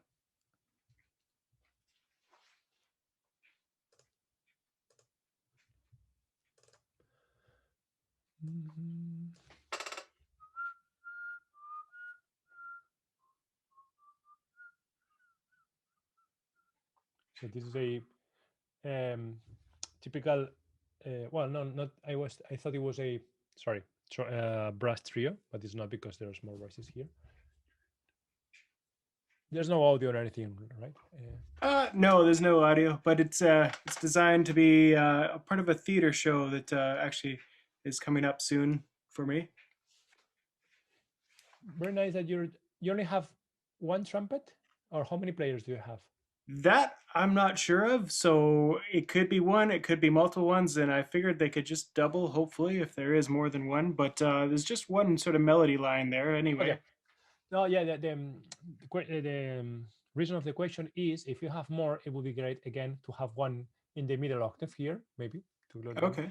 Or I don't know what it is really for, but maybe the trombone could, just in case you need that, even play that up the octave if you want more with the trumpet as a second bigger trumpet, maybe. So it would Yes. perfectly work. Okay. So if you really want to be high, like with the first trumpet is playing, you could bring the perfectly trombone up the octave or add one instrument in between. Okay, yeah.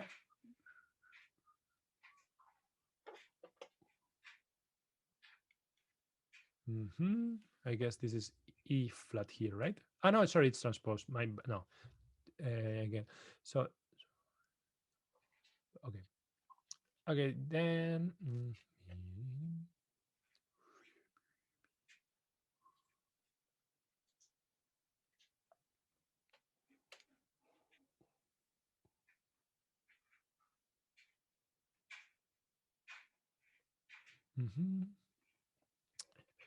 Okay, perfect. Again, if that's the melody, I would probably double that if I could.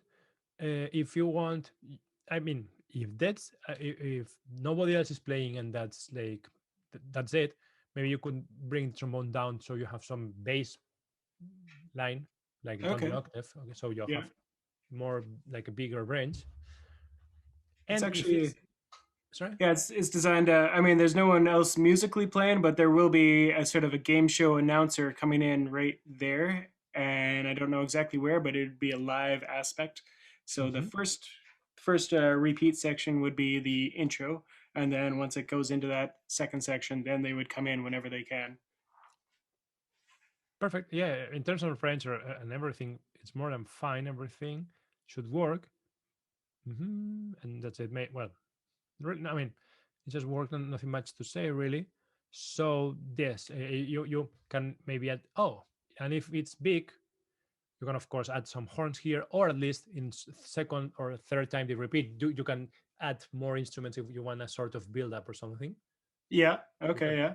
copy that to horns, or if you don't have more players than this, of course, the middle octave that's missing now it's perfect for the horn, so they can just join in.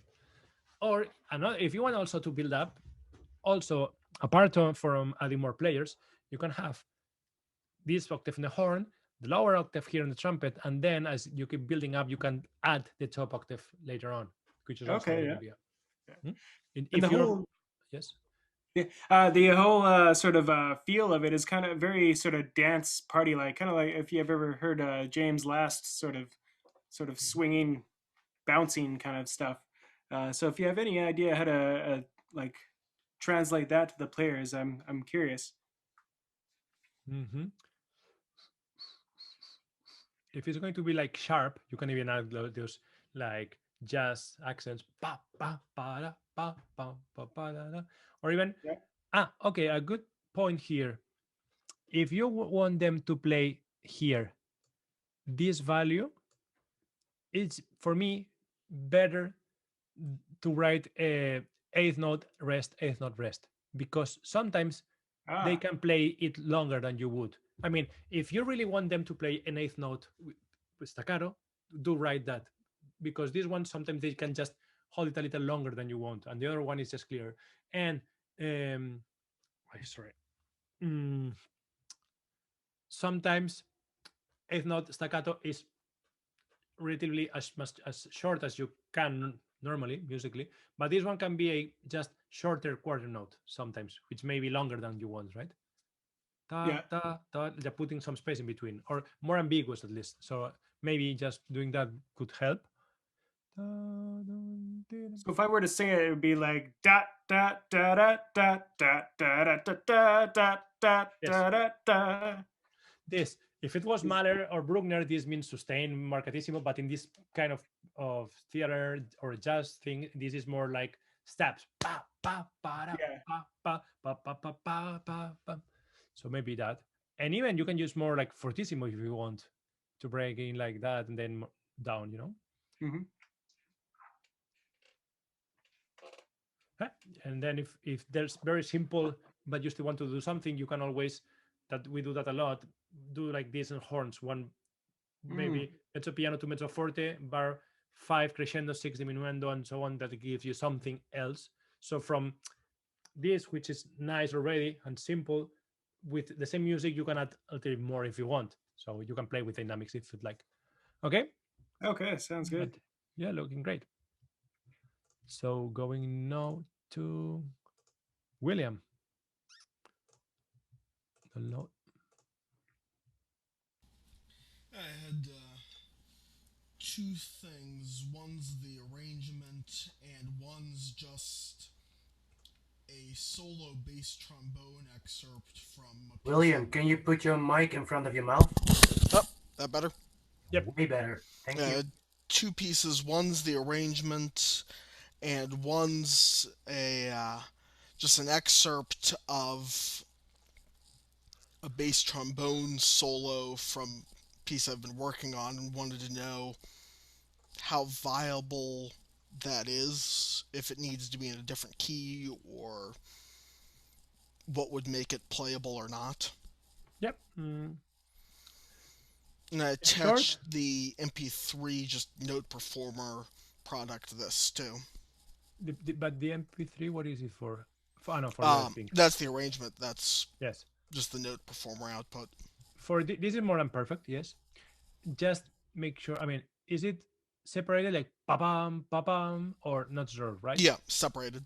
Yeah, you may want to maybe add some accents or not, but it's really fine. So this is, well, 60 is still okay, kind of fast, but with the valve, with the attachment, they can do pa-pa-pam, pa-pam, pa-pam, pa-pam, pa-pam, pa-pa-pa, perfect. It's totally fine. Yes, both for bass trombone and tuba, it's perfect range, perfect. Yeah, a good average professional player could play that perfectly. Okay. Yeah, and also enjoy playing this part.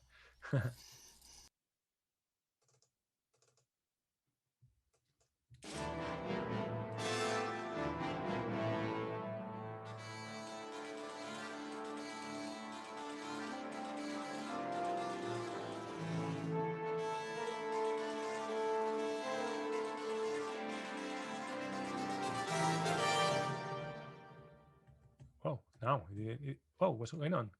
Oh, see? What the hell's going on here? Hold on. Sec. Okay. Oh, not okay. Okay, go.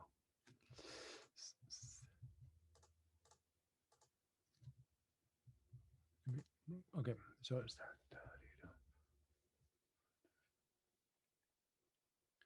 So you could use overall of the A2, which is important, of course.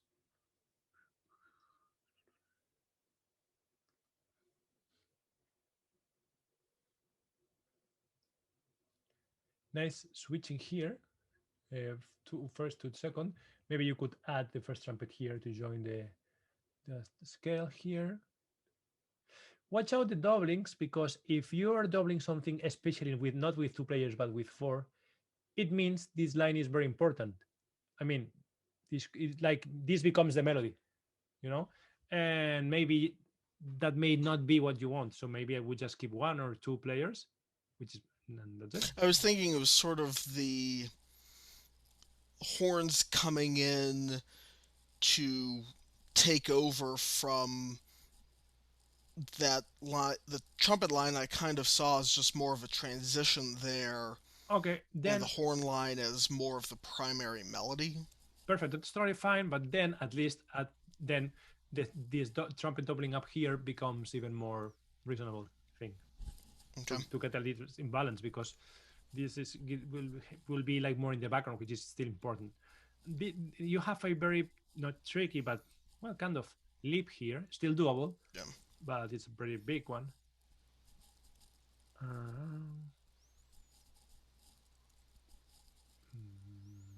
Unison here. Maybe I should still look at the original, but maybe there's some space between this and this low stuff, and maybe having this up the octave. Well, no, the euphonium is still with this one. Maybe this up the octave here to fill in, or maybe you don't even. Well, you can definitely have the bass trombone here, but it can be playing the fifth and then whatever above. Totally fine. Again, you have this melody, one player, and then to pa pam pa pam. You may have a problem with balance here because this is very powerful. Forte, you have two players, and they are bass trombone and tuba also, and then two more players playing that in the octave. So with this, it gets pretty loud, and you may have problems with balance with like these two lines, or especially the melody. So I would So rather maybe have put more. the third trumpet to double the first trumpet on those two Yeah, bars. or even all trumpets here, and second who's playing right away, coming at least for the ending, in the last two bars or something like that. And then take over the melody from here again. And this is also pretty important, and we can probably have more players. One horn with euphonium is still nice. That's the first two horns. Is there one? That's the first two horns continued from the Ah, A2 sorry, mark yes, on my the bad, first yes, page. because Yeah. they're combined. Yes, totally fine. Yeah, should work. And then that makes more sense in terms of balance, two horns with one euphonium. So I'm going to play that again. If I can find it. Where did it put it?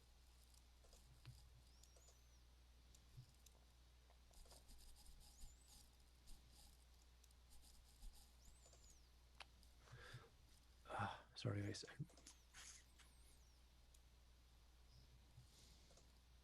Okay, now.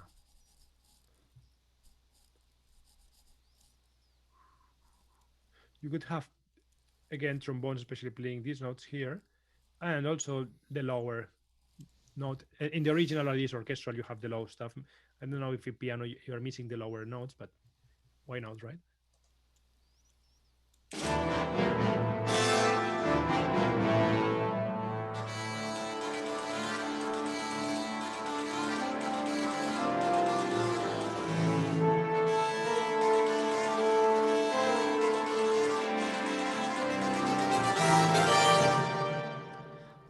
It's nice, and especially this voicing with the melody, I think would work nicely.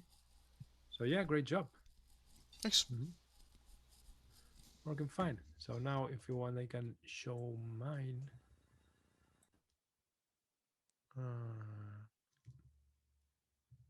made a point of not listening to any of the orchestral recordings or looking at that score and just going from the piano reduction.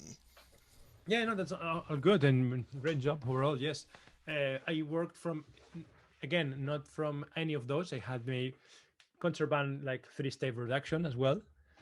And see, I don't remember much what I did here. Oh, in the same email that I sent to myself like years ago, I have my the fanfare composed also. So it might be nice if you want to play some original brass ensemble music as well. But since this one is from the assignment, let's play that first. It's very nice how it fits in a landscape page, but do never write in landscape page. This is probably the last one I did because it's, see how nice it lays out in the page, but it's a nightmare when you have the two pages on the stand and you like staple and you need to turn pages. So just, I learned from my own experience, don't do that ever.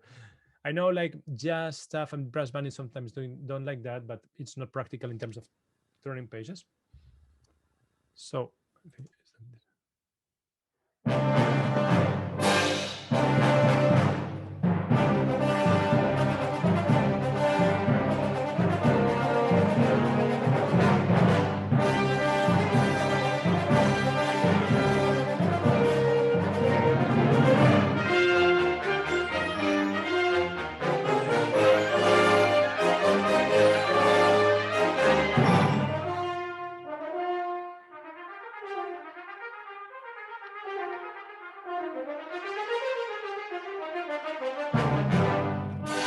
some great players, huh?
So that's it.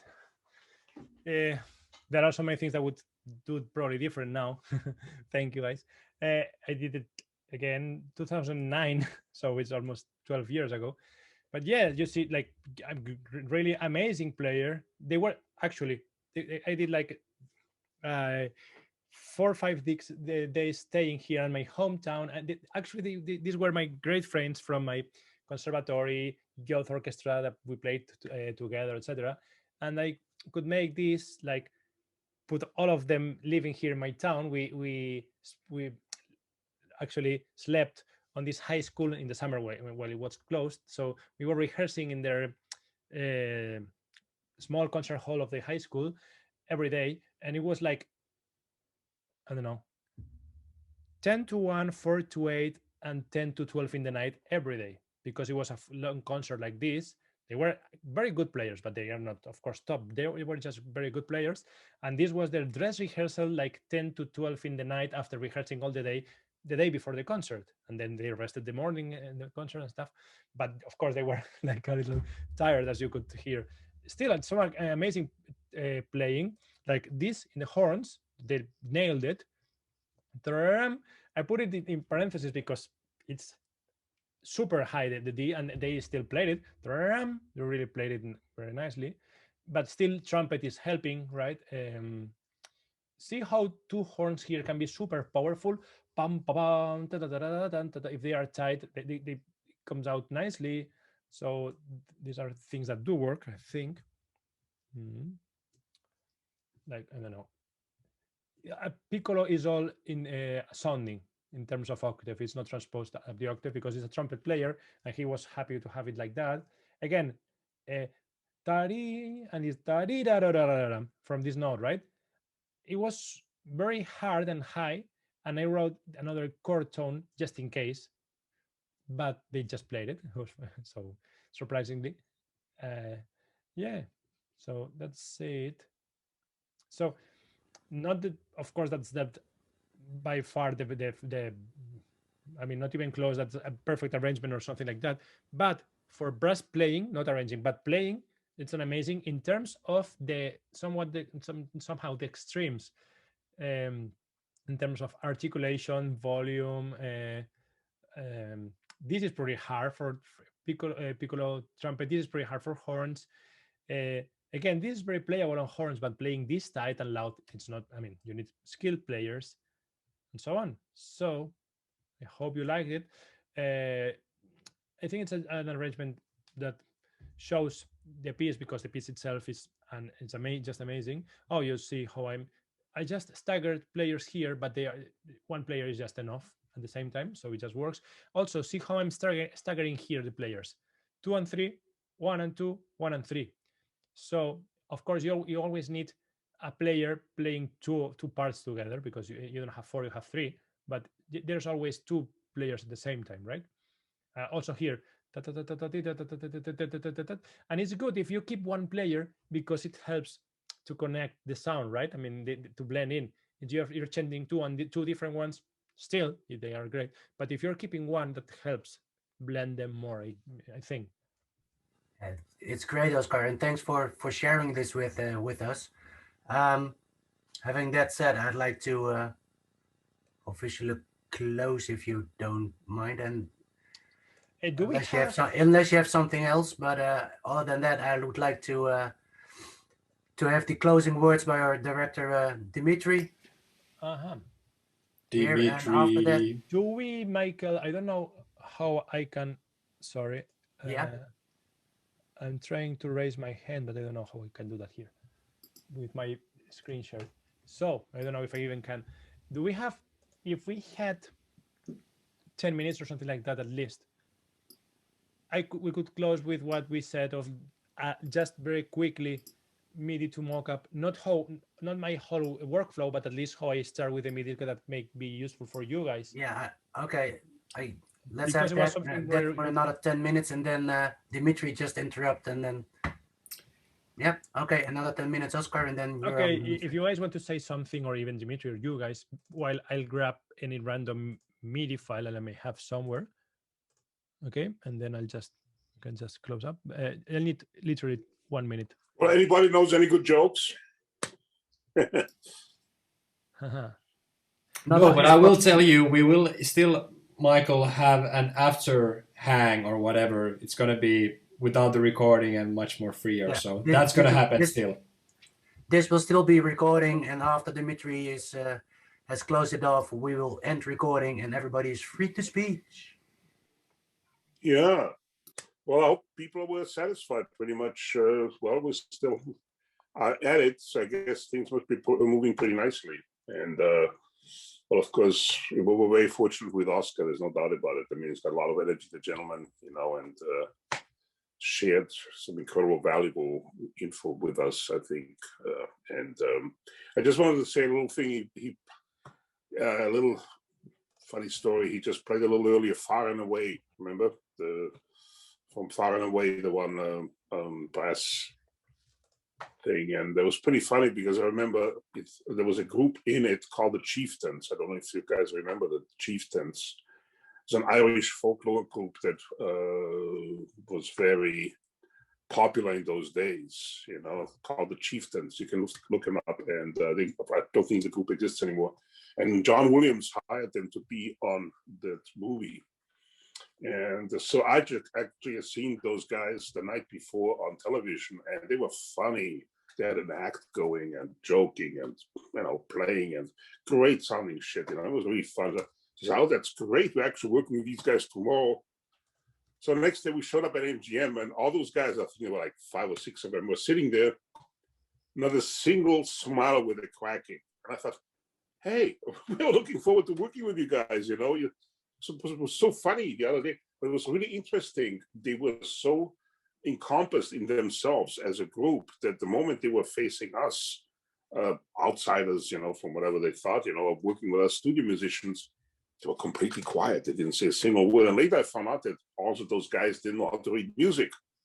And then we figured out that was one of the things, because when John wanted to change something, John Williams, you know, it's just not that easy, you know, to explain the guy you want this or that, you know. They all went by the impulse. So it was an interesting situation. I've never encountered it again, where we were working with some people did not really know how to read music.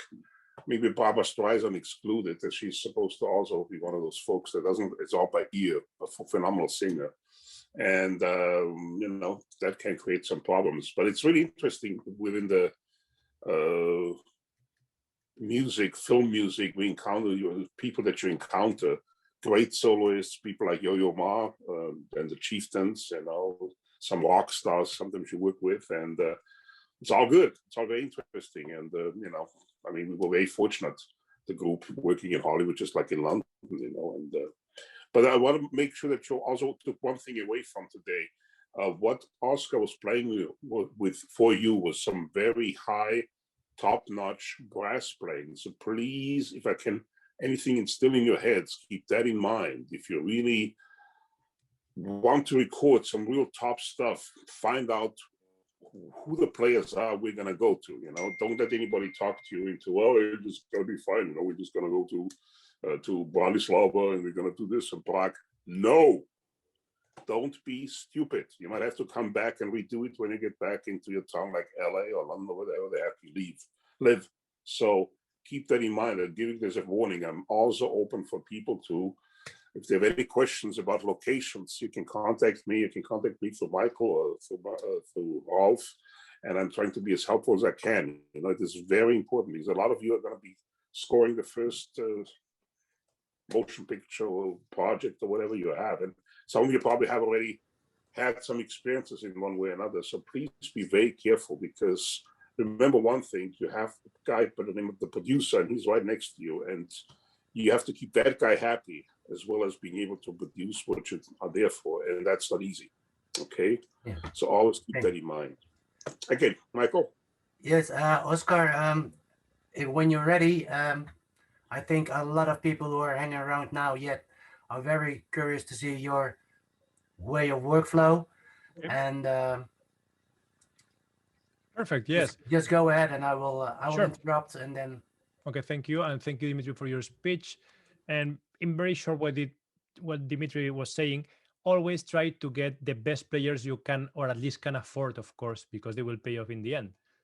So, and Dimitri and I can promise and ensure that you'll have a unforgivable, whatever experience. I mean, you will never forget that being at, I don't know, LA or Air Studios, anywhere. Okay, so this is the queue I composed time ago. Okay, basically, I mean, this is Sibelius, although 90% of the stuff applies to other this is my workflow. But for Sibelius, in terms of importing options quickly, this one stave per track, because I don't want them to split into staves, especially for cello and stuff.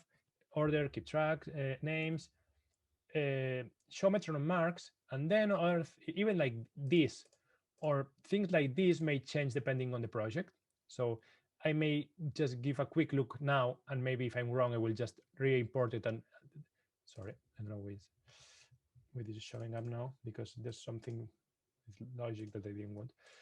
And keep this if you want. You normally don't want that because you see a lot of shit there.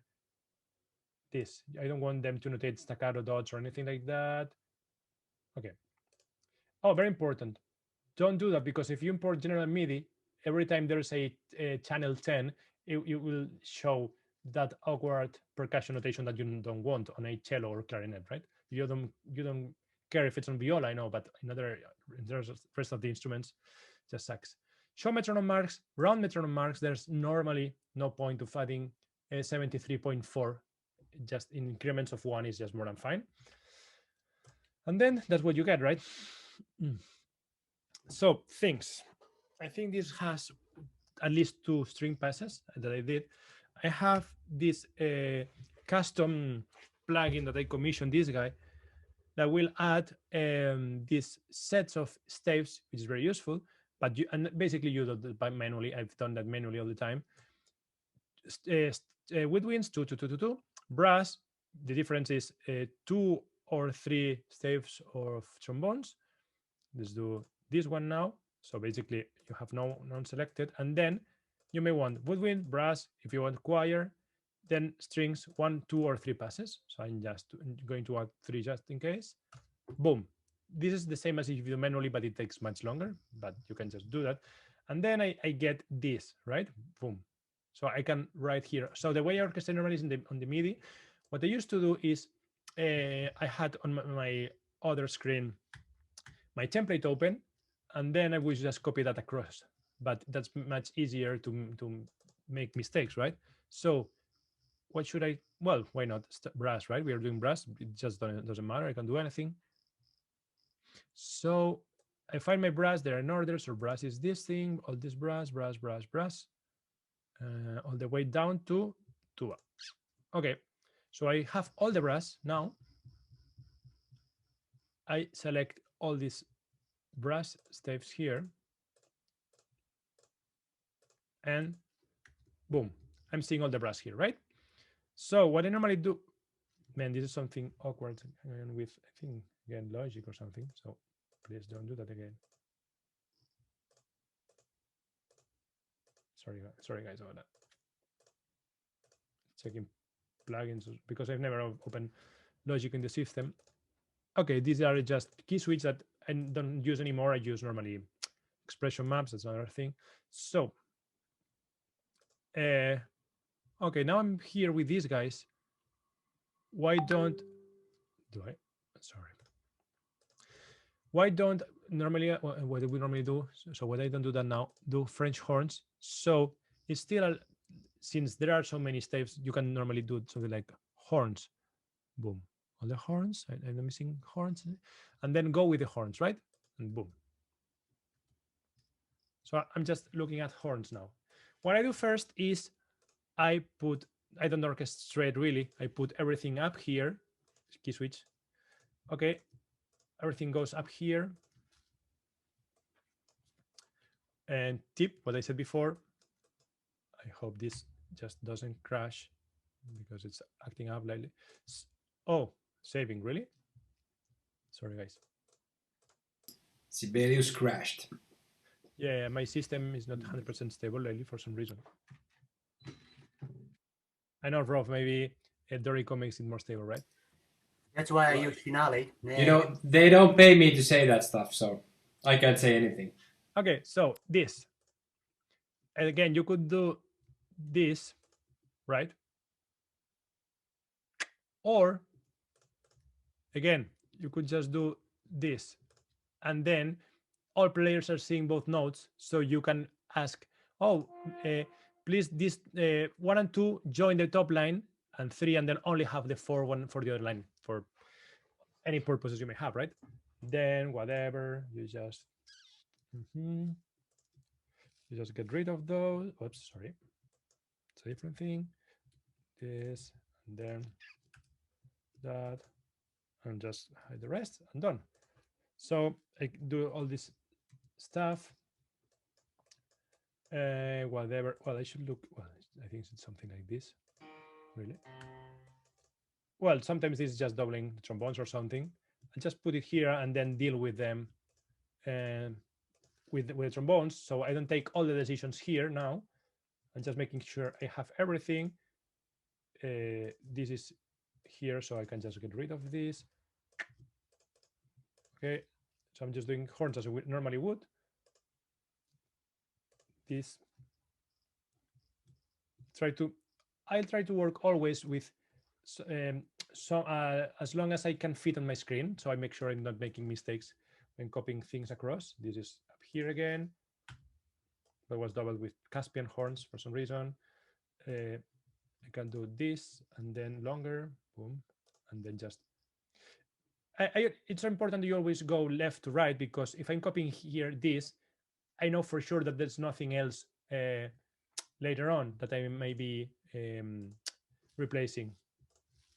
Boom. See, and now.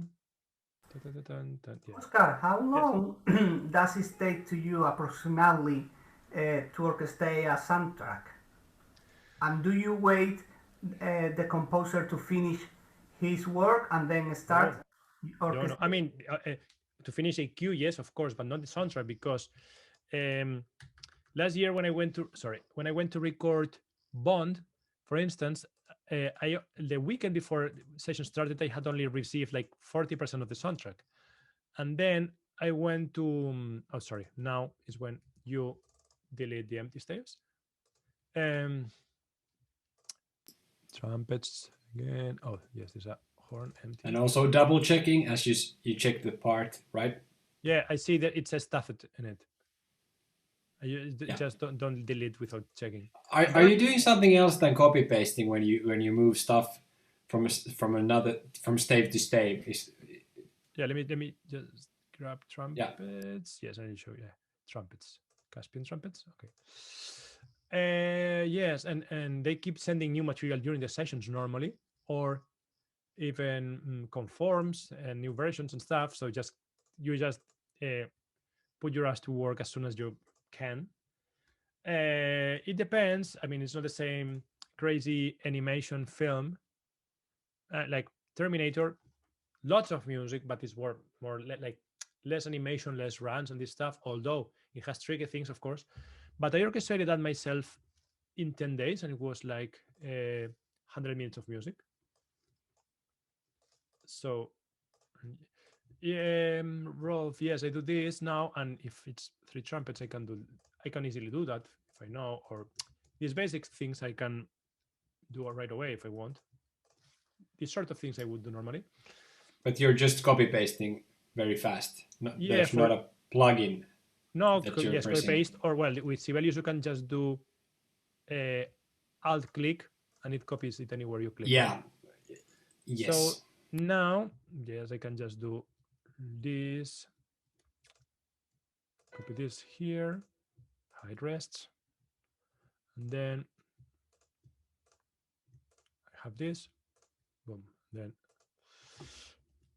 empty. So everything is pretty much there, and I have already done the trumpets. Okay, all flats, please. Boom. Okay, you have these plugins, all sharps, all flats. They're useful. these trumpets play in octaves, but I have dun, dun, dun, dun, dun, dun, which is important. So I would normally keep this, but it's a good point where you could probably even use overdubs over more players if you want to. And this is normally a triplet that Sibelius doesn't like to write properly for some reason. So I can just do, sorry, oops, stop it. Okay, whatever. Okay, and then the same.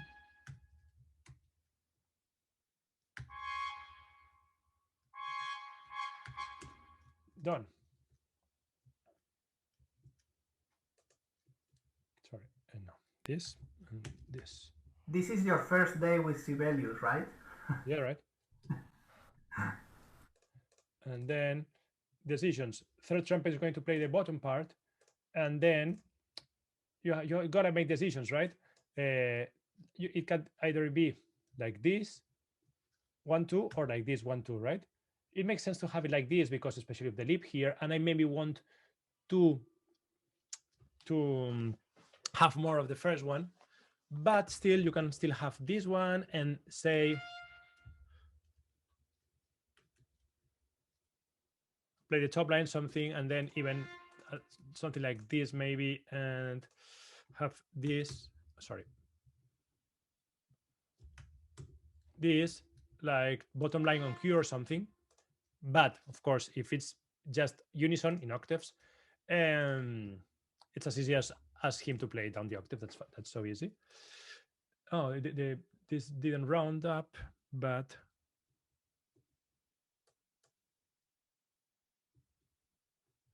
I can round them up, like, because it doesn't make sense, of course. Boom, you get this. Oh, it imported the markers that I may just get rid of, and normally. So look at this now, trumpets, boom, boom, boom, boom, boom. Oops, there's no, yes, because you make sure this, I know I copied, right? So I didn't delete it, delete this. And now, boom, that's it. So all these parts are ready to be deleted, right? So that's it. So done with trumpets. So normally you would do the same with trombones. Do you want me to go carrying with trombones, or maybe spend like a couple minutes of strings now? Maybe can be more useful. Let's try to do strings. So strings. There's a lot going on, but again, you normally would get whatever.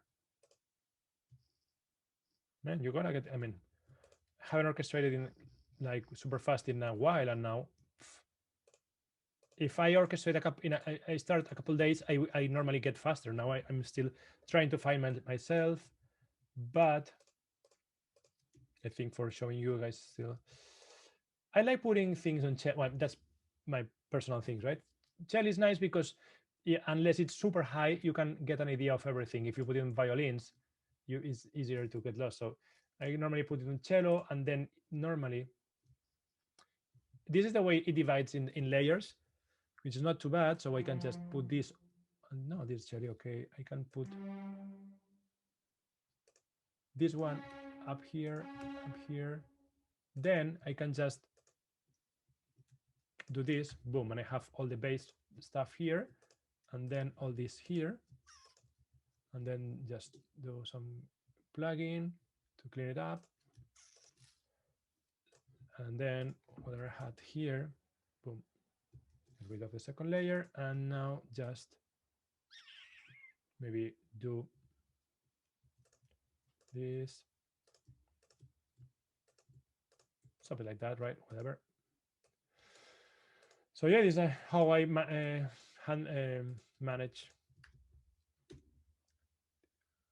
Oh yes, that's because quantization settings are too fast. Okay. You can just join the triplet. There's a plugin for that to join them all. So see, this is the same as this one. So you can just get rid of it already.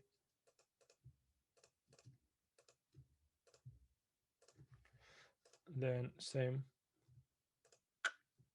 Okay, so this one's probably going to go down here in violas, And maybe, yes, it has to be violas. So whatever.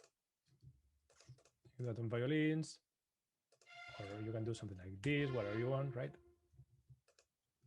Yeah, so this how I normally work. Oh yes, I have this over here. So I could either put that on violas, but they are busy. They can go. They could either go on a different pass if I want as many players as possible per line. Otherwise, if I'm going to do some divisi here, pum, pum, pum, pum, pum, pum, I would just normally put that down to the bases because I hardly ever I divide the bases in very specific places. But here maybe you want this, whatever. This with trombones, and I could even get rid of the top line if I want, because I have fewer voices but more players on the voices. Okay, this, whatever. Let's see if I have something different. Oh yes, yeah, that's a good example. If I can do overdubs, I can have all violins play up here, and even violas if I'd like, right? Whatever, and then I can have all this in a separate pass. See, this is violin range already, so there's no point of having bass, tucelli, and violas divided A3. It doesn't make sense. I would rather have normally you normally don't do more than divisi A2. In very specific cases you do A3, but you have to know what that means. If you have a reasonable string section with lots of players, when dividing them A2, you still have a lot of players playing, like 8 per voice, maybe in violins. But if you start getting, I don't know, 3 players or something like that, it's just normally pointless. Okay, so just so you know. Yes, and then all this shit happens, whatever that is. So I don't know how I would handle this. Maybe do something like this, that, boom, and just start doing like this. Whatever. So it's just. Do you guys know what Sudokus are? It's something like this, you know, puzzle. See, this is very high, so probably I could easily do some division violins here and put this up on violas. So which violins can I divide? I don't really care. In this case, maybe first violins, just because they are just normally a couple more players and you just get more players for that. But maybe the top voice is just more important for you or whatever. So it's just, I mean, normally it's better that you have a reason that can be either of these, just because you want more players or something like that, right? So I can just do this now and boom, copy it here.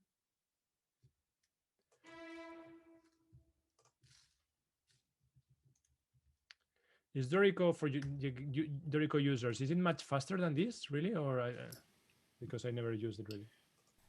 No. Now with the last version, you have this kind of expand that you are doing. You can take a chord and select 3 stuff and then the expand. That's great. Yes, that's very useful. See, I just did this from this. It's pointless to have it like this, of course. So it does like that, and then I'm getting full values here that don't make sense because they will play long. So what I'm going to ask him is, the Sibelius is, whenever I have dotted quarters like this or this, just please give me, in this case, no values. Just give me, filter them, and then boom, make, sorry, I want a different tool. Boom, add 16th notes instead, right? And yeah, so this is like D flat major, something like that. So let's add at some point. So let's make them all flats or here, right? Boom, flats. So yeah, it's important also knowing some shortcuts like all sharps. Boom. Of course, all these could go in a separate pass, with some harmonies down in the lower register. So let's say now these are my second string section. Violins, you can have all violins up the octave, and then violas, and even if you want, you can even have cello. Sorry. Yeah, cello up here. It's perfectly fine for them. Of course, not basses. I mean, if you're doing overdubs, you can get a lot of bodies playing the melody in this case, right? So then in this case, I would probably have them like this. So cellos and violas up here, violins up here, and then like that, but maybe second violins down the octave here. And that's it. And you can maybe add this down for the cello still, if you'd like. So you have like a massive string section playing here, and still another big string section playing shorts. So I think we did some good time of this now. I mean, now this is my basic workflow really,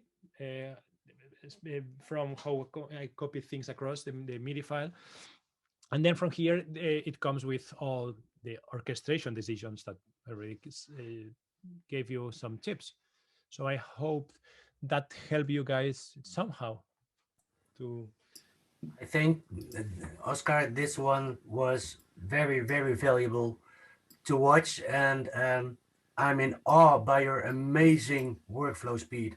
I thought I was quick, but man, your Sebadis. But also need to say, those custom plugins you have are making your life so much more easy. Yeah, but I only used in all this time. I only used the one to add staves. Everything else is everything else is just Sibelius, either stock plugins or the ones you can just download from the application, and shortcuts and more shortcuts. You know. Yeah. Yeah. Raimund has a question. Yes. Yes, we'll be right back. Yes. Hopefully, quick one. In what conditions do you get the files, the MIDI files? Are they already quantized from some assistance? Ideally, yes. Or cleaned up, so the MIDI cleaning is already done? Like what I just opened, this was a sort of clean MIDI. This is sort of ideal. Otherwise, you are doing other things, other kind of work, which is part of your work, of course. But some composers will send that, like John Demney, will send that to, I think it was John. Yeah, I think he sends that, the DP files, actually, the digital performer he works with, to Joan Kane, I think, and then they clean up all the MIDI and send that to the copyist, whoever the copyist is. So Kevin Casca or whoever does that. But yeah, I can do that. But ideally, I mean, you can really, it can be not 100% quantized, but when it gets really messy, it's really a pain, and you can spend much more time quantizing than even almost orchestrating. And would you do this in your sequencer then, or would you still open the Sibelius file and then do your work from there? It depends. The first thing, and the people of some of you guys who have done that before will agree, it's much easier than the composer or composer team or assistant does that, just because they know the music, and it's very important because you need to know, oh, there's a triplet area here that I need to quantize in triplets grid, right? And all these things, because you may miss things. So that's this kind of stuff, right? And then we all are used to opening Cubase or Logic or something, but when it's your music with your template, you are like home, and boom, boom, boom, you find everything. Then it's like you need to find it where everything is, and sometimes it happens that they have brass strings, whatever, synths, and then these couple new string tracks down below everything for some reason that you can miss or something. So ideally, they will send you possibly the DAW project, ideally, but not needed, and then the two mix audio and the MIDI quantized.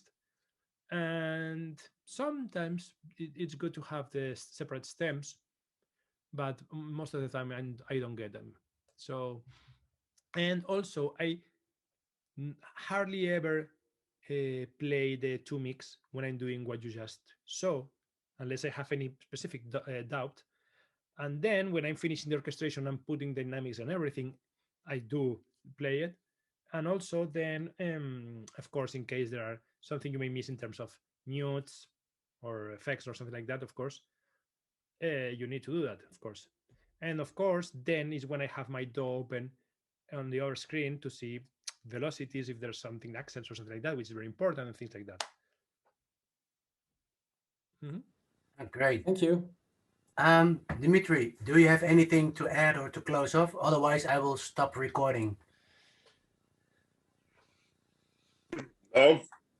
So much has been said over the last 3 days. There's not much really I can add on to it. I'm just glad that Oscar really came through the way he did for us. And again, I'm not a brass player, but I can see from the faces of brass players like Michael and Rolf and what you guys even said over the last couple of days.